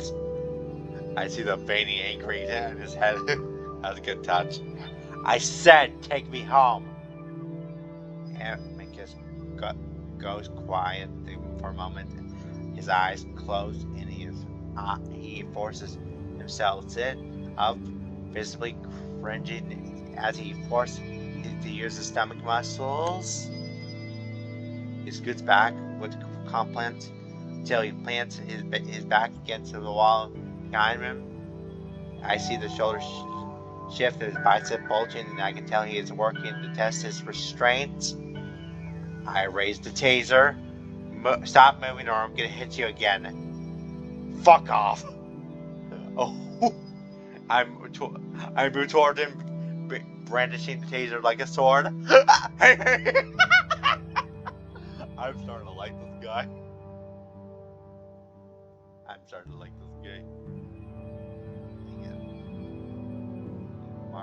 Amicus kicks his feet up, trying to block my attack. Now I see real fear in his eyes. Then stop moving and tell me how we get back. I don't really want to shock him again. It did look very painful on top of that. I don't want to knock him out for hours while he was a little still hurling through space. Amicus glares at me for a moment and is still in the air before he slowly lowers him. I'll show you if you let me go. I don't think we're that dumb. I actually laugh and sound seem to startle the wolf. Are you kidding me? Why would I trust you after all the way you've done to me? And his ears flatten. Tell me where the hell you taking me? Why, otherwise I will zap you again. Well, he seems to lose lost his words. I can't tell you. I glare for a moment and I consider jabbing him again. Then again, right there and there. Why not? The wolf remains silent and looks away from me. I feel myself getting more angry. I'm tired of this alien holding me hostage. Well, I guess I'll just have to figure it out on my own then. I turn away, starting towards the front of the deck. That's a cute look for him. Cute look for you, Amicus. Amicus shifts around behind me. What? You don't know how to... know the first thing about this ship, don't. He's not wrong, though. The big wolf runs and tries and gets his feet under him. I'll be like, tell me how to operate it, then. Don't touch anything. Then tell me how to operate it, dummy. I ignore him and move the piles and looking forward. Wow, we're a little ballsy. Big, the middle of the promising, and I start poking at it. I know I won't be able to figure out how to turn the ship around, but Wolf worries me, and touching the panel gives me an idea. I could probably mess with things at a point where he have to tell me what he's doing, so how I might be able to get back. There aren't any other options aside from torturing him, something I don't really want to do. Wow. But we did kick him to balls. That is torture. But he did tase you a lot, and he tased him back. So let's just stop with the violence. Lines, the shapes move, and linger. The Roman numerals pop at random here and there. Hey, what are you doing? Amicus huffs and puffs behind me in a circle around, peers and caresses the finger. Zero is on something. Looking back, Amicus holding onto the tied together feet, looking around, ready to topple over. You have no idea what. I feel a soft vibration under my finger, unlike a phone haptic feedback. Overriding sleep mode. Lock on Stella 5556-425. No! Stop, it's the last directive. Voice command is piloting reserved for the Emperor Amicus. You're an Emperor? Human, stop! I have a name too. Amicus starts hopping towards me, bounding feet, scramble to the side. He does a run into me. So, no! This wolf starts down in the panel, and I look in a window as I stare at the curve to the way my right, making me feel sick again. And next time I know. Oh shit! We're to the sun. Vehicle, you idiot! Cabin lift. We're both idiots. We're all idiots in there, so that won't be hard. But Jesus, this is why I asked for his help. Cabin lip of the ominous red glow. It's the freaking sun. We're gonna freaking die. Suddenly, the window suddenly tint, blocking the worst. The light that it once when I am able to see a massive wildfire in front of the ship. The size of what it is incredible. Orbital trajectory that intersect the forward sphere. Unsure safety straps into place. Making it corrective maneuvers. I only have a moment to wonder the hell to come, talking about it before him, because I thrown sideways the left windows of the ship. Impacts the mostly cushioned by Amicus' body, and I'll hear him yell and curse under me. Move, get in the seat. I struggled to reach out of the seat in front of me. I barely lift my hand. Gravity and the star powerful as feels like it's going to suck out my soul. And I suddenly followed with my something driving. I look back and moving, make me feel like my neck is going to break. I see Amicus back landed against the window, and his feet pushing me back up to the seat. I managed to grab the armrest and pull myself into it. Now I let my arms rest, digging painfully in the back, making it feel as a wrestler shaming in the back of the breaker. Amicus jumped in the window high enough to land against the right side of my chair. And then jumps again and managing to break himself towards the opposite of my seat. Each shield over compromise. Expect the heat damage of a layer of the chip in 30 seconds. 30 seconds. Oh dear. Oh, the computer said it. My bad. Great deal of snarling, grasping, and pushing himself awkwardly. Teeth both of the heat planted against the panel at the front of him and left for leverage. Turns of the teeth bare determination looking from his eyes. Look at the right armrest. You see the green panels between the red buttons. Through the shock, I somehow able to understand and look down. Now drag your finger across to the left and stare at the ship. I feared the panic of the rise to the chest and the idea of staring at the goddamn spaceship. What? Just do it. Point us away from that star. I do it as I told him. His thumb gingerly over the green panel. And slowly the ship turns, pointing away from the star, shifting the incredible force of gravity until pulling us back into the seats. Now I see that level is between us. Yeah.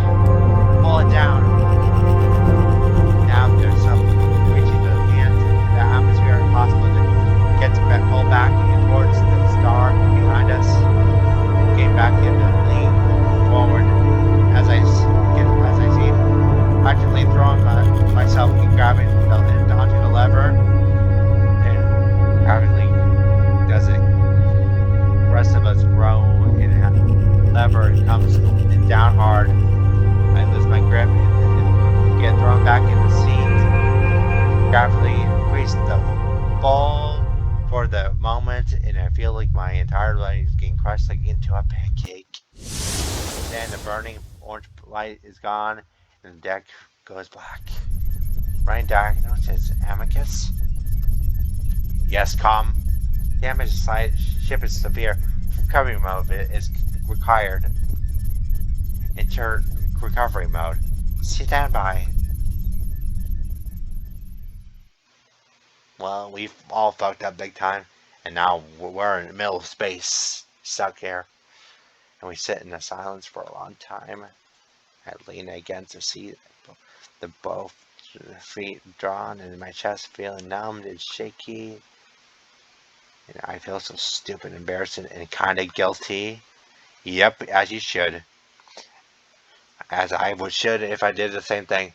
On hand, I nearly just got us both killed. But on the other hand, that crazy alien almost got me killed by bringing me here in the first place. That's you.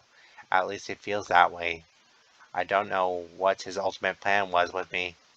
Something about a pet, that he said. I wonder, hundreds time, if I'm gonna wake up. I plug my nose and try to breathe through my nostrils. No air comes. I sigh and look through the window, and blue glow, and we found out ourselves in. Not a dream. That's ours. We escape far away through the still, almost blinding tiny orb, far from the left kind of sun, was not too long ago. Standing up to all the duckcake around us in an eerie blue glow. It's kind of calming. It seems a little down now. I'm gonna give a quick save.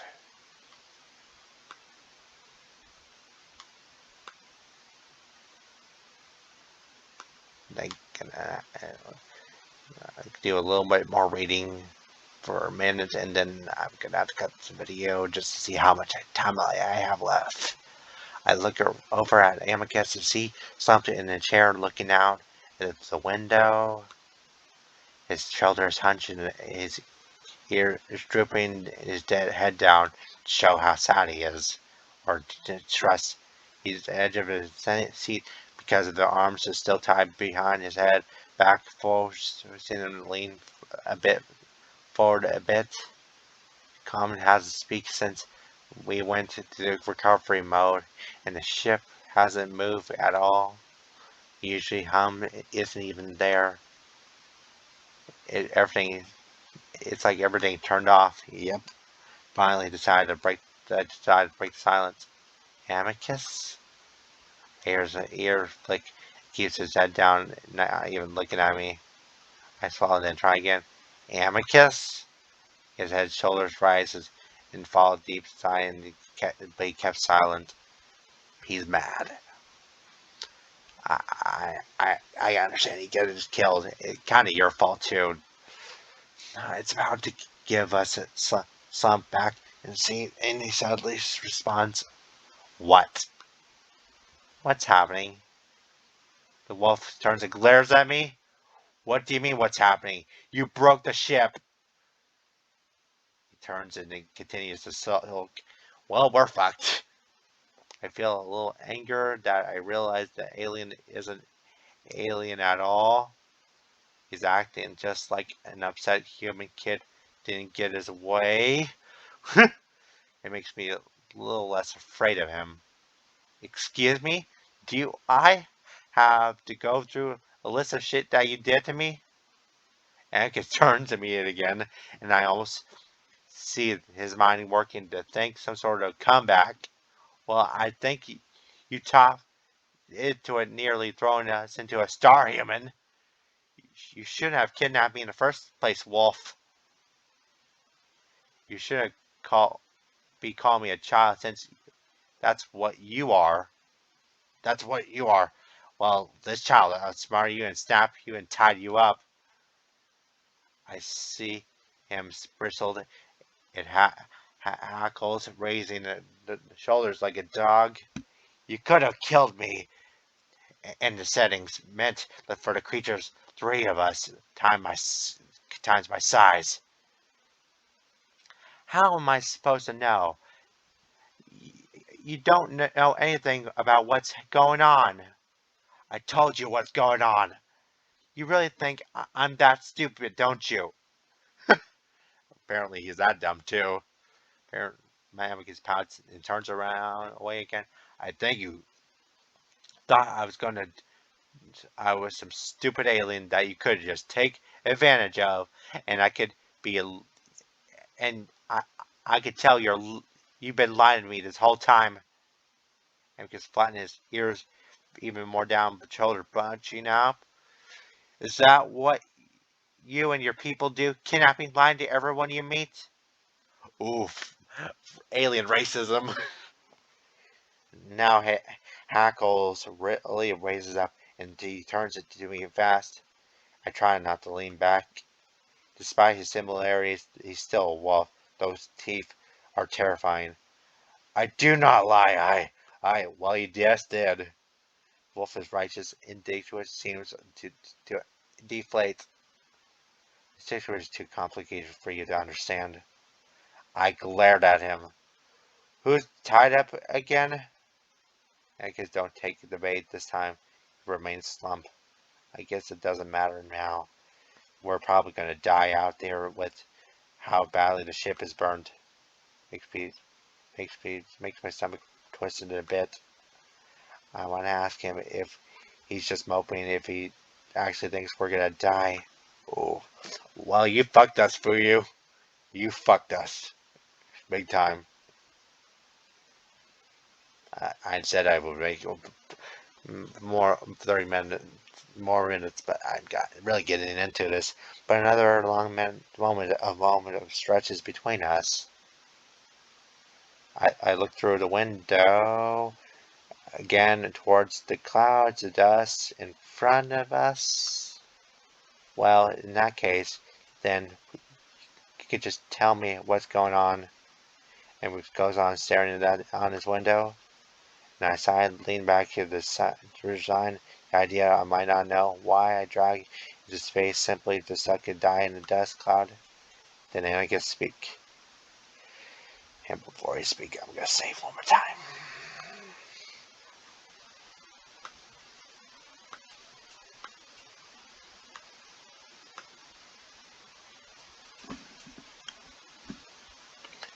Excuse me, clean my ear for a second. After a minute second goes by, I'm going to have to cut the video and see how much time I have left. I think I'm going to record for 30 more minutes and then I'm going to have to call it quits. I'm just not enough for him to explain his whole situation. And then I might have to go to end the episode from there. Amicus speaks. I made some mistakes. No shit. I glanced at him, waiting to not wanting to say anything else in case he stops talking. I didn't know what your species wasn't part of the Galaxias.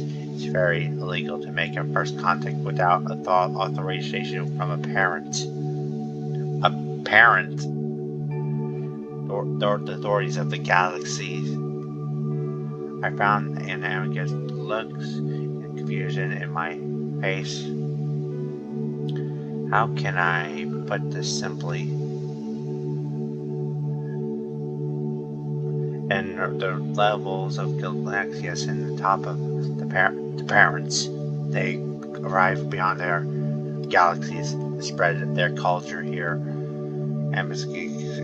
Amicus glances on Emmy. You know what a galaxy is. There are others outside their own. Excuse me. Yeah. Amicus lets out a breathy chuckle. Of course, I probably should have expected that. So you should know then they're intergalactic travel incredibly advanced, almost like godlike, and that's what they are. Gods. There are 8 of them, and that they are still present in our galaxy. through the rarely communicate with us. They rarely communicate with us these days. Then they are our siblings. That's what my species are part of. And the galaxy scoops our parents and very start to find our most unintelligent, capable species. They each selected one, and we are the one chosen and uplifted by the Roman news. The known pride of Amicus' voice is obvious. Wow. From then on, it has been our mission to increase intelligence in our promising species and to teach us them our philosophy and our culture to uplift. To make sense of this in terms I can understand. So you spread your culture to your parents. They're like your god, and your species are like missionaries. Amicus shrugs. Yeah, sort of like that. Doesn't sound so great, especially when I compare to those things. When I compare it to the things that I have happened in Earth. Mass galactic assimilation. So why are they doing this? If they got here in the same time and did the same thing, that doesn't mean they're working together. Amicus shakes his head. We don't really know all the reasons that what the parents do, but we can lead the other siblings. But that brings me the rest of the sapiens in the galaxy, the children, the siblings uplift the children and brings them into our fold under the direction of our parents. Then again, they haven't told us exactly what's going on, but they came to the conclusion that some sort of competition we mean to win for our parents. So I'm a child. Well, no, not really. That's what I've been calling you, but you're not part of the Galaxias. That's what we made my mistake. So it doesn't mean like child or something. I don't know. That's a good screenshot, anyways. See you tied up but at base, like it. Like I said, it was illegal for me to contact you, but I didn't know. How did you not know that? Shouldn't have let the record? Shouldn't you have a record of the type of stuff? That's the confusing part to me. I found Earth in the library, so there's a record of it, but there wasn't much. Just a few footnotes about a sapient species there. But because of the record exists, I know that your species was uplifted to the child statue at some point in Rome. Presumably, that sometimes species unable to uplift their different reasons, too aggressive, too docile, too unintelligent. Wow. So their versions of Rome kind of connect together as I see. Interesting. Amicus glances at me. I thought this is what happened to your species. Then we've been uplifted. Doesn't mean that we mean that you've already made first contact. Yes, but you're still not part of the Galaxias. That's why I made the mistake. You should know about it, but you don't. Knowledge of the other intelligent life is sacred, and for whatever reason, your species lost it. Well, we humans fucked up. So it doesn't matter. We made contact before. If the knowledge of the galaxy has been lost, any form of communication between the first contact all over us is first contact all over again. Wow. While afflicted cancelled with species in the past, we ever don't completely cut off contact. They're permanently part of the galaxies. They never heard of something like this happen before, so a panic come.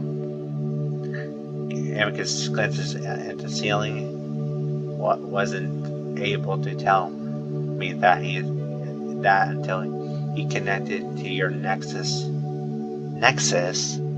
Another word that doesn't translate like the technology that connects to place people, information, the internet. If that's your word of it. So did he? So he just space Googled me basically. That's interesting. I try to understand everything I'm being told.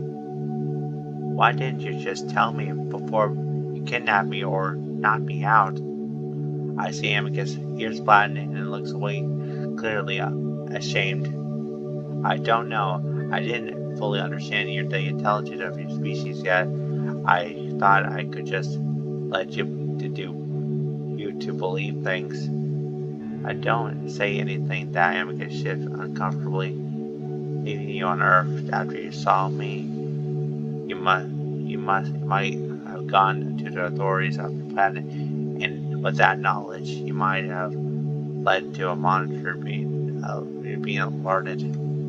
So would cause a world of wars kind of thing.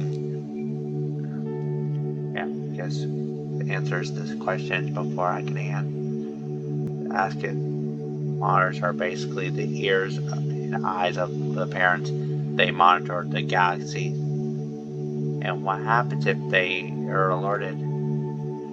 Amicus sighs deeply. I don't know. It hasn't happened in a long time. I don't think anyone has broken that particular law. If one of the most important laws we're supposed to follow, knowing I'd broken it. Amicus paused. Scared, are you? Amicus shakes his head, but doesn't say anything. Oh, I try to piece it all together in my head. So you then panic and kidnapped me.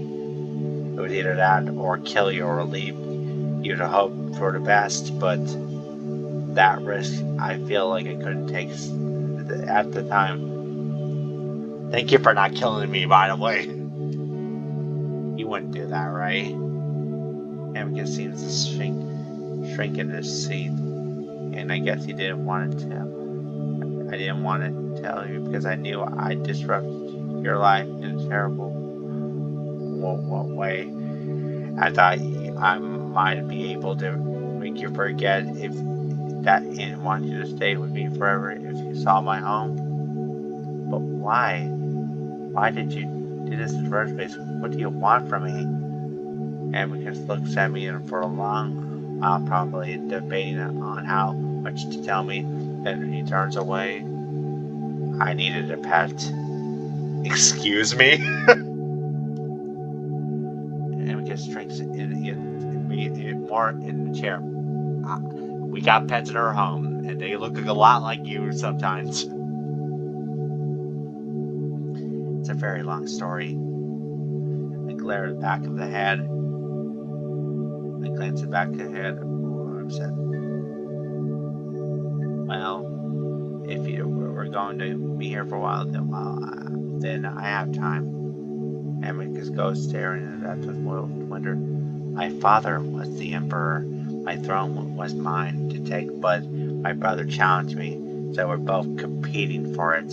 So is a pet like a status symbol or something? So you're not yet the emperor, you're saying?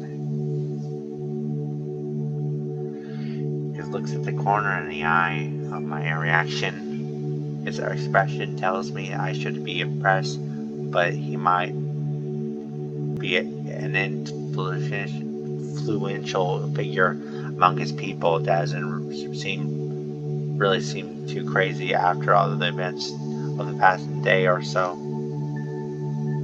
Well, getting a pet will help, and getting a pet will help you. How?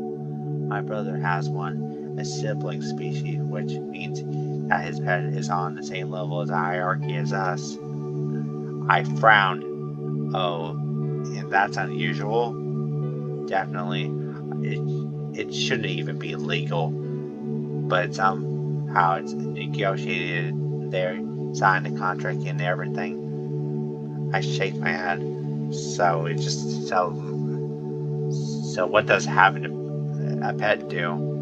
Amicus shrugs. A good status symbol to have. In fact, my brother was able to obtain a prestigious pet, and his skill in negotiation has to put me at a huge disadvantage. Politics, man. I need to do something more grand to impress my father's advisor. He is the one that will choose between us by kidnapping me. Amicus growls.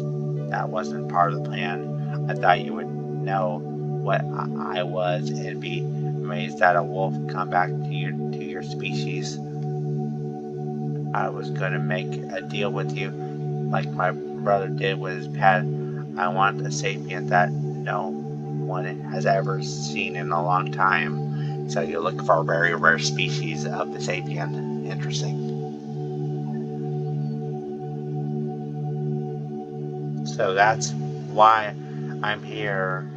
I'm using some spawn of power struggle with some alien empire far away. Alien politics too. Wow. So why can't you just take me back? What if I promised not to say anything? I would have took you back. I would take you back if I could. But I just realized that been that would have been a better option, but I can't. Why not?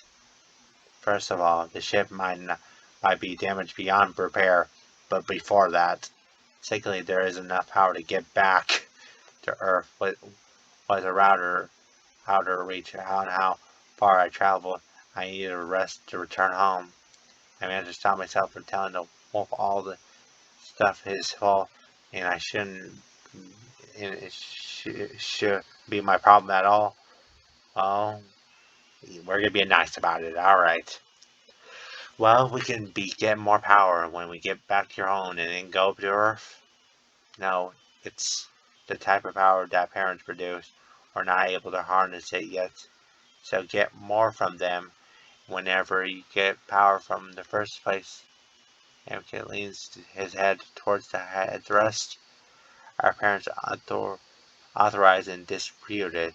If and whenever reason they stopped supplying it, and when we lost our emperor, I feel myself growling more than usual and more frustrated. Then how the hell are you using it now? A moment in silence goes by. This was my father's ship.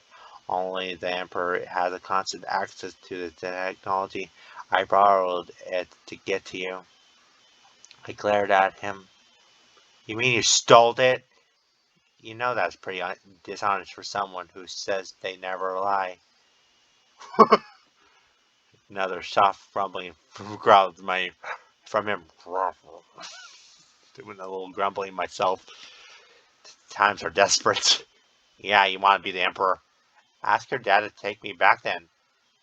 If you didn't gather from earlier, he's dead. Oh, so no one has access to it right now. I'm just using it what's left. I stared at Amicus for a while. Words are failing me. Listen, I don't want to tell you all the things I did. I'm protecting us both. I left. Oh, really? Yes, I was planning to bring you to the palace to live a good life and forget your old one. Then when you start asking me those questions, I realize your intelligence is much higher than I thought it would be. Then th- thought you might attack me, and I made mistakes. He could. Amicus lets out a huge sigh and slumps the seat, looking away. Severe minutes and silence, both of us starting to eerie blue. So what now? What is your plans? Well, man, I guess is one to laugh this time. get out of these bonds if you let me. I look at him incredulously. Amicus sighs. Listen, you have no idea how to handle this ship. I can at least run the diagnosis what we can do about this. What's to stop you from knocking me out again? If you don't attack me and hit me with the Nevro again, I won't have to. I looked to the left arm set and picked up the little taser device. This? Amicus eyed on it uneasily. Yeah. How can I trust you after everything that's happened? I give you my word. I frowned.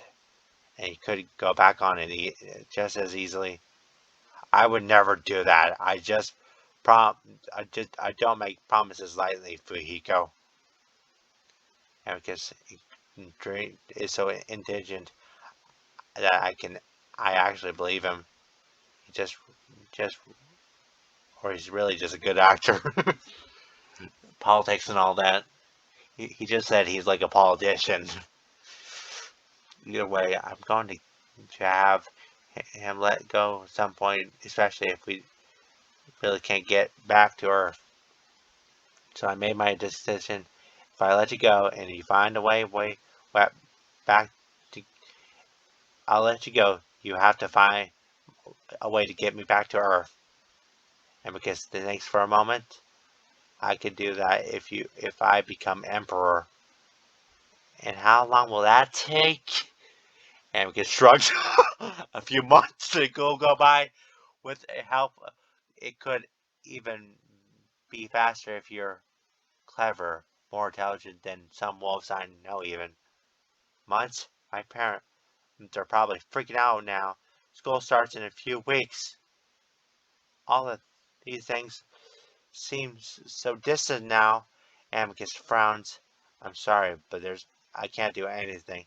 I need to be an emperor to even talk to the parents. But again, I don't have many options. I look at Amicus in the eye. You promise? You have my word. Okay. For a moment, I sit there contemplating. I sit up straight. Alright, stand up.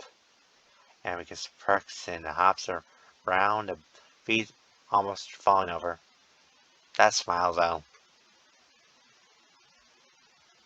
And I'm sure the moment placed the Nervo close behind me, and then, just in case, a few minutes later, the wolf is free. We both regard each of warily the few moments before Amicus finally sighs. Listen, I have no reason to incapacitate you now that you know everything, but it makes you feel better. You can hang on to the Nebo until we get to Adastra. That's a fair exchange? Oh, yeah, I think it is. I look back at the little device. I have a little reason to trust Amicus. Wolf has virtually no reason to trust me. I considered it and then shaking my hand. Can can we put it away somewhere? I'd rather not be thinking about it. Amicus looks in surprise and rubs it when I shout at him. Okay, yeah, sounds like a deal to me. Amicus holds the paw, and I look down the thick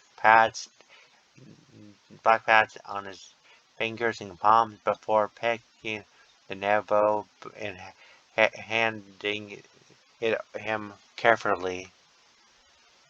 And for a moment I imagine him immediately turning the thing around and jabbing it into my face.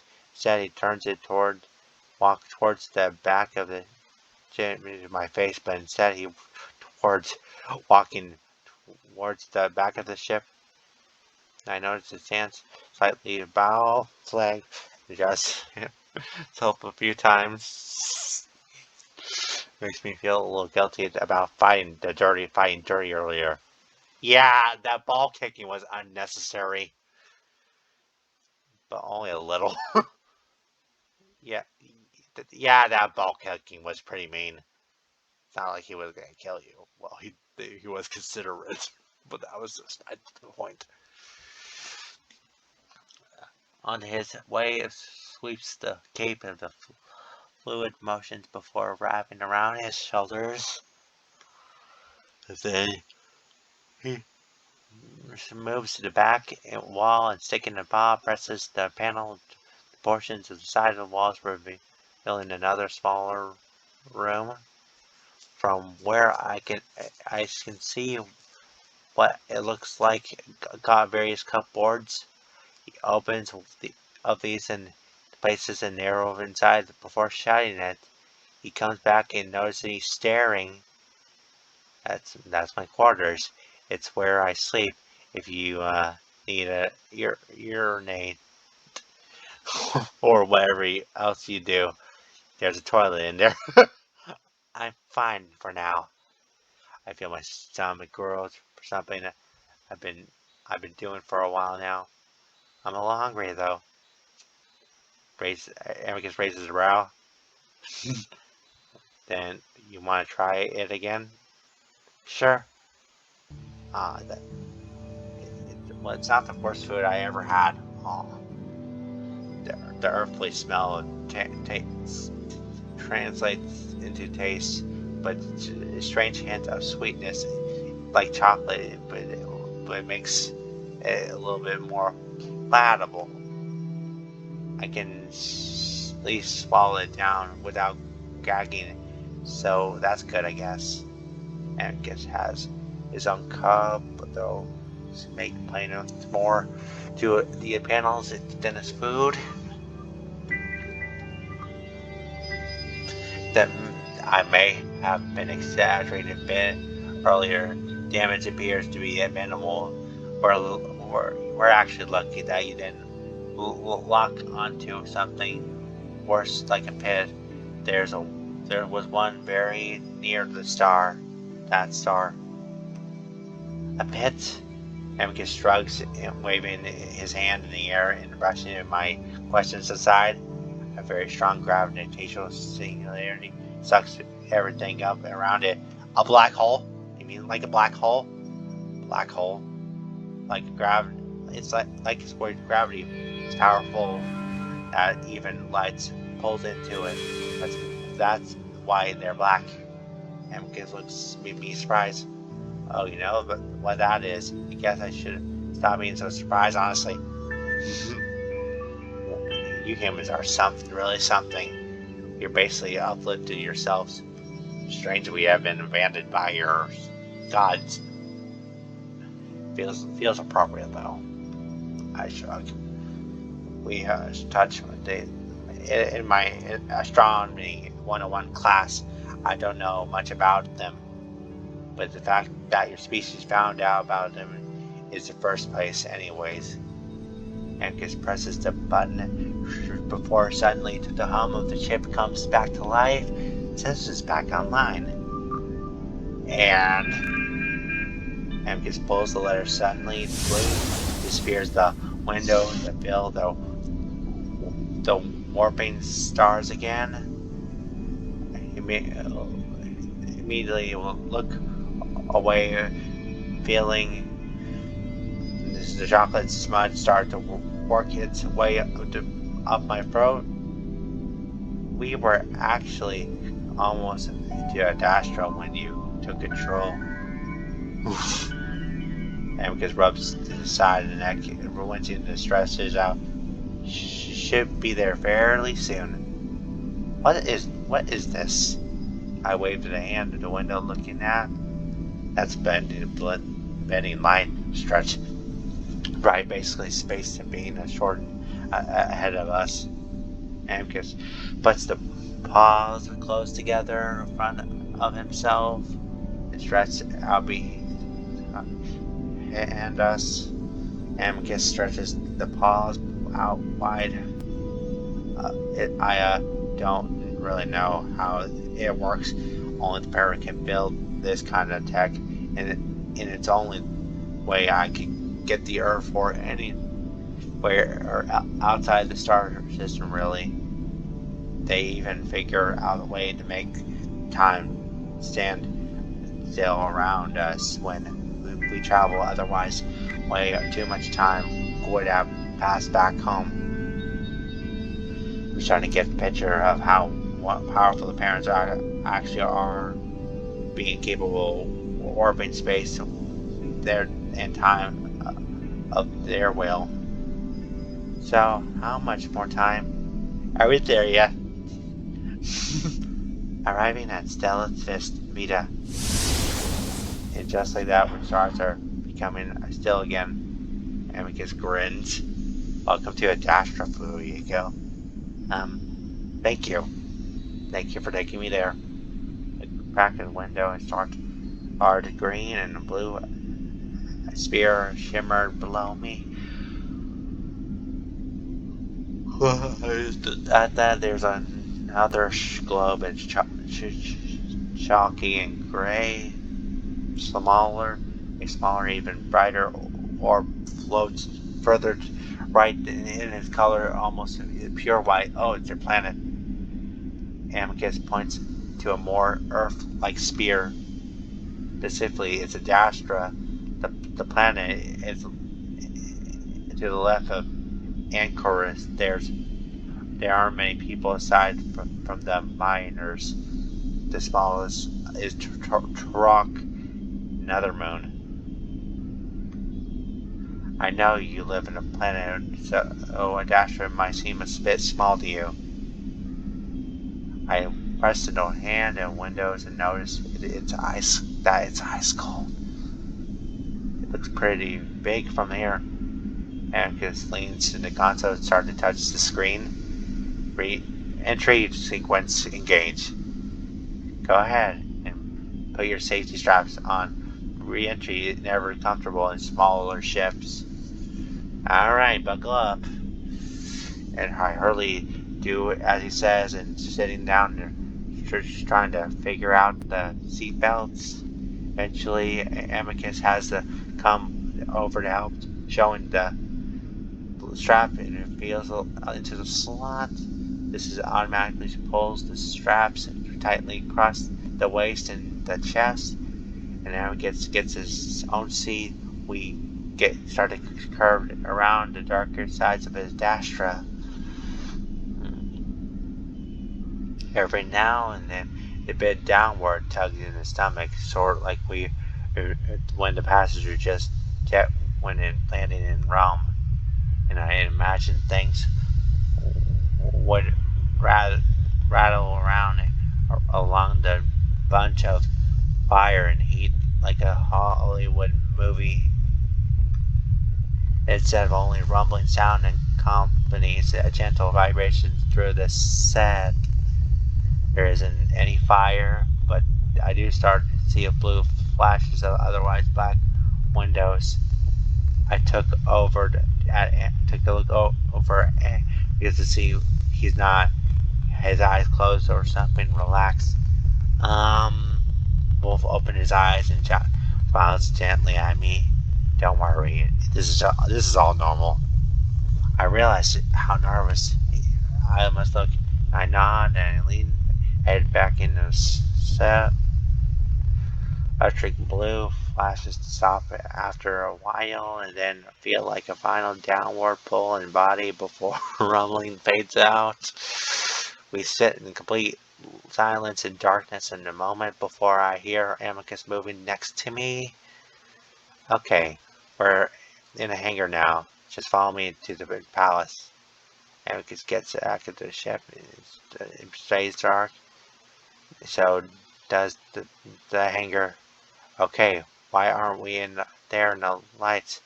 Oh, everyone's asleep. I don't want to wake them up.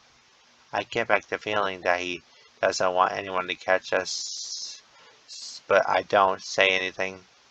I feel the seatbelt unable to get it undone until I feel Amicus lean over, breathing in my ear, and large paw covers my pressing something to release the strap. I stand up, feeling around and blinding hauled on the seat on barely and make me the red bristles and headrest in front of me. I reach out a hand. Hey, hey. Hammock's rough paw pads envelop my hand. What's wrong? Uh, I can't see anything. Oh, you can. Oh, can you see the low light? And we can start pulling along the before I hear the soft beep, then whoopsie sound. Not really. Another sound that crashes my attention. Crickets. Then they have crickets here too. Crickets in his head almost. But the same, I'm hitting the walls. Gave me the warmth, almost like walking into a sauna. And just puts a paw against my chest. Oh, wait a second. Then I hear a soft thud, followed by a grunt. Hello? Lean down.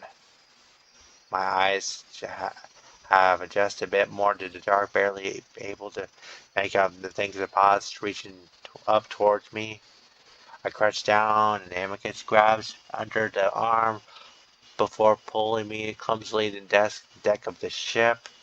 My face smashes up against his furry chest. I'm set down my feet. All right, things are getting a little touchy.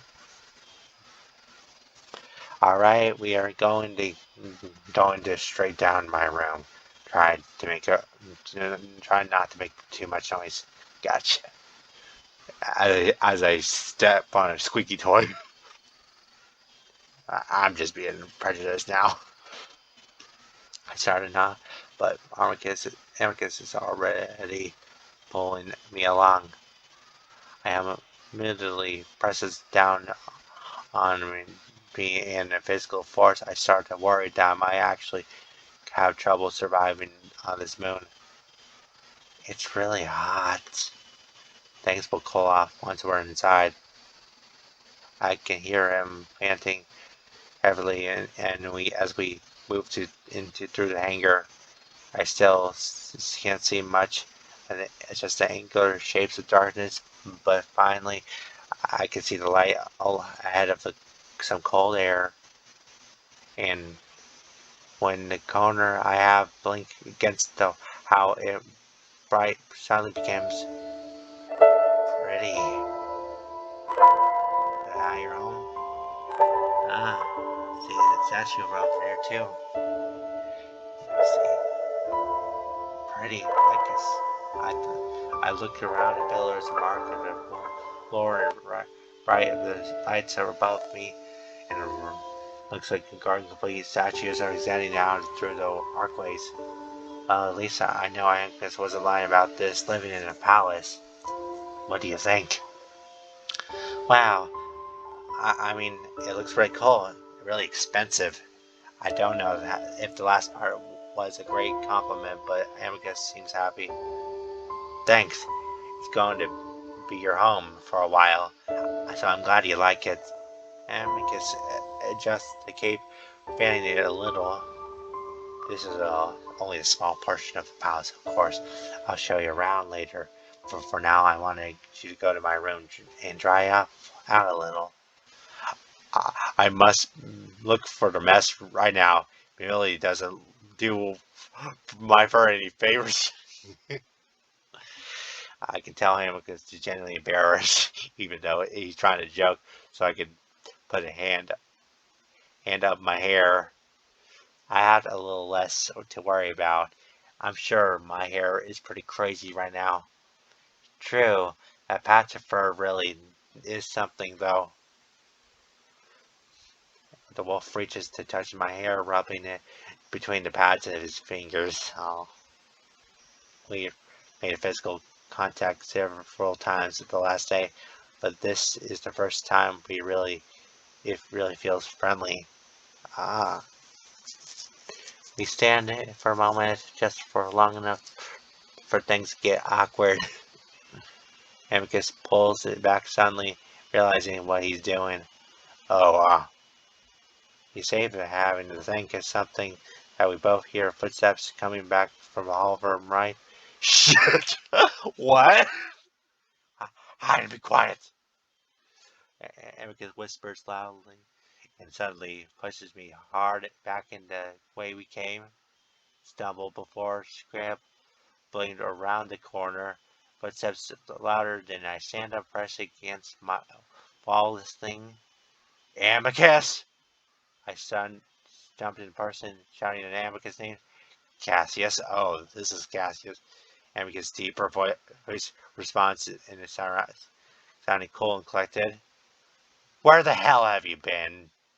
His voice higher pitched and a little bit more articulate than Amicus's. I start to look around the corner and hesitate, and then I do it anyways, wanting to see who this person is. Luckily, Amicus moved further down the room, and I slightly behind this Cassius guy.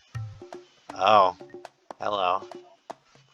I see the white wolf, quite a bit smaller compared to Amicus, so no less intimidating, maybe even more so.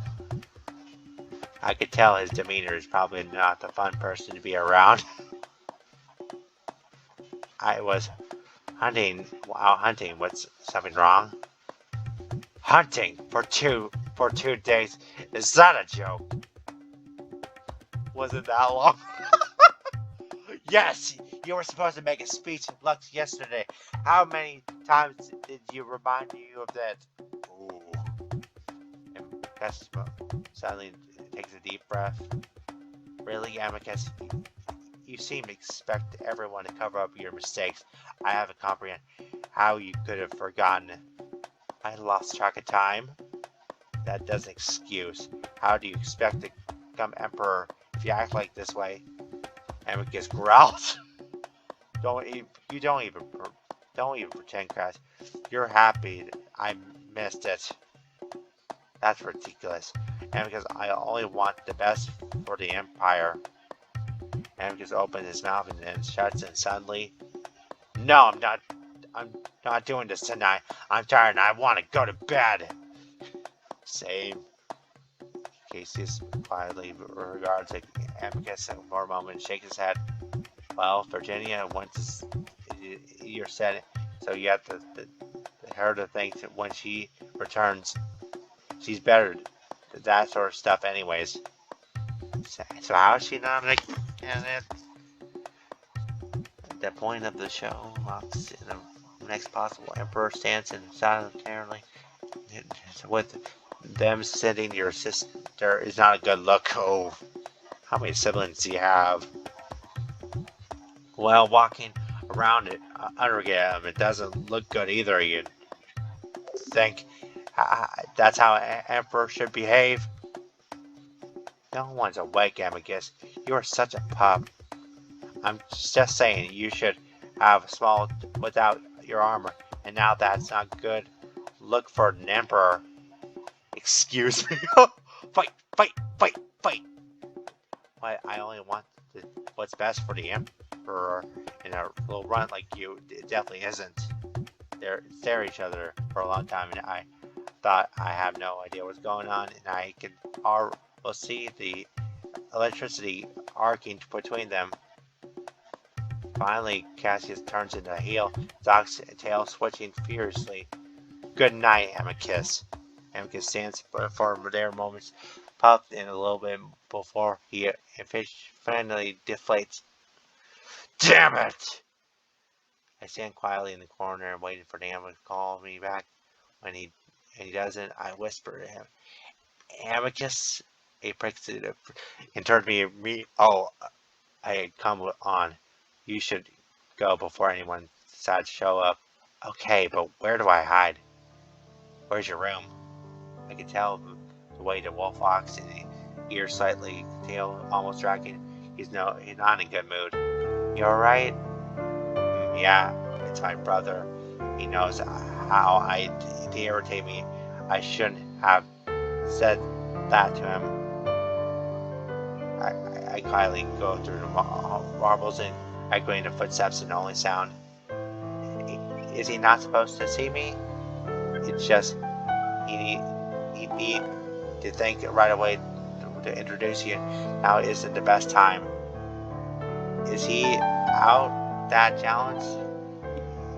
Is he out to challenge you for that throne? And we just quiet for a moment and having a huge sigh. Yes, but he's really turned my life upside down because of it. Sometimes I think he sees this all as a game. We come to see what he looks like a door completely smoothly through the made was also a marble. Himbo didn't make any move to open it, and he never seemed to concern for the duties until after he made his challenge. That's what bothers me the most, knowing that it's all an act. Oh, I guess you're not really close to him then. Not since we were pups, no. Disturbing thoughts suddenly hits me. Oh, Earth's ancient Rome, that place where two guys of the lived people would kill each other over a throne, like a lot does. That happen here? And gets frowns. I suppose it happens in the past, but that was a long time ago. Besides, Cassius would never do something like that. And just sticks in the miles, right? Presses the back of the square wall. The door slides open without a sound. And I rush into the cold air out. Sometimes Amicus lets a happy sigh and steps really so much better. My dad's advisor keeps the climb away hot and rest place. That's a good place to stop it at.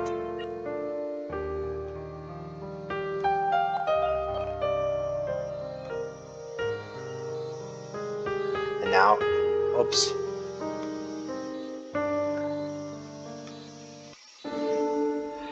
Well, I think I have to call it here for now. I had a fun time reading this, maybe 2 hours or more of of the recording I did. I hope you enjoyed this first episode of Adastra, and hope we can enjoy it more when I post more of this in Your Turn to Die and Ocean Avenue. I'm going to keep posting more content, and I hope you guys enjoy it.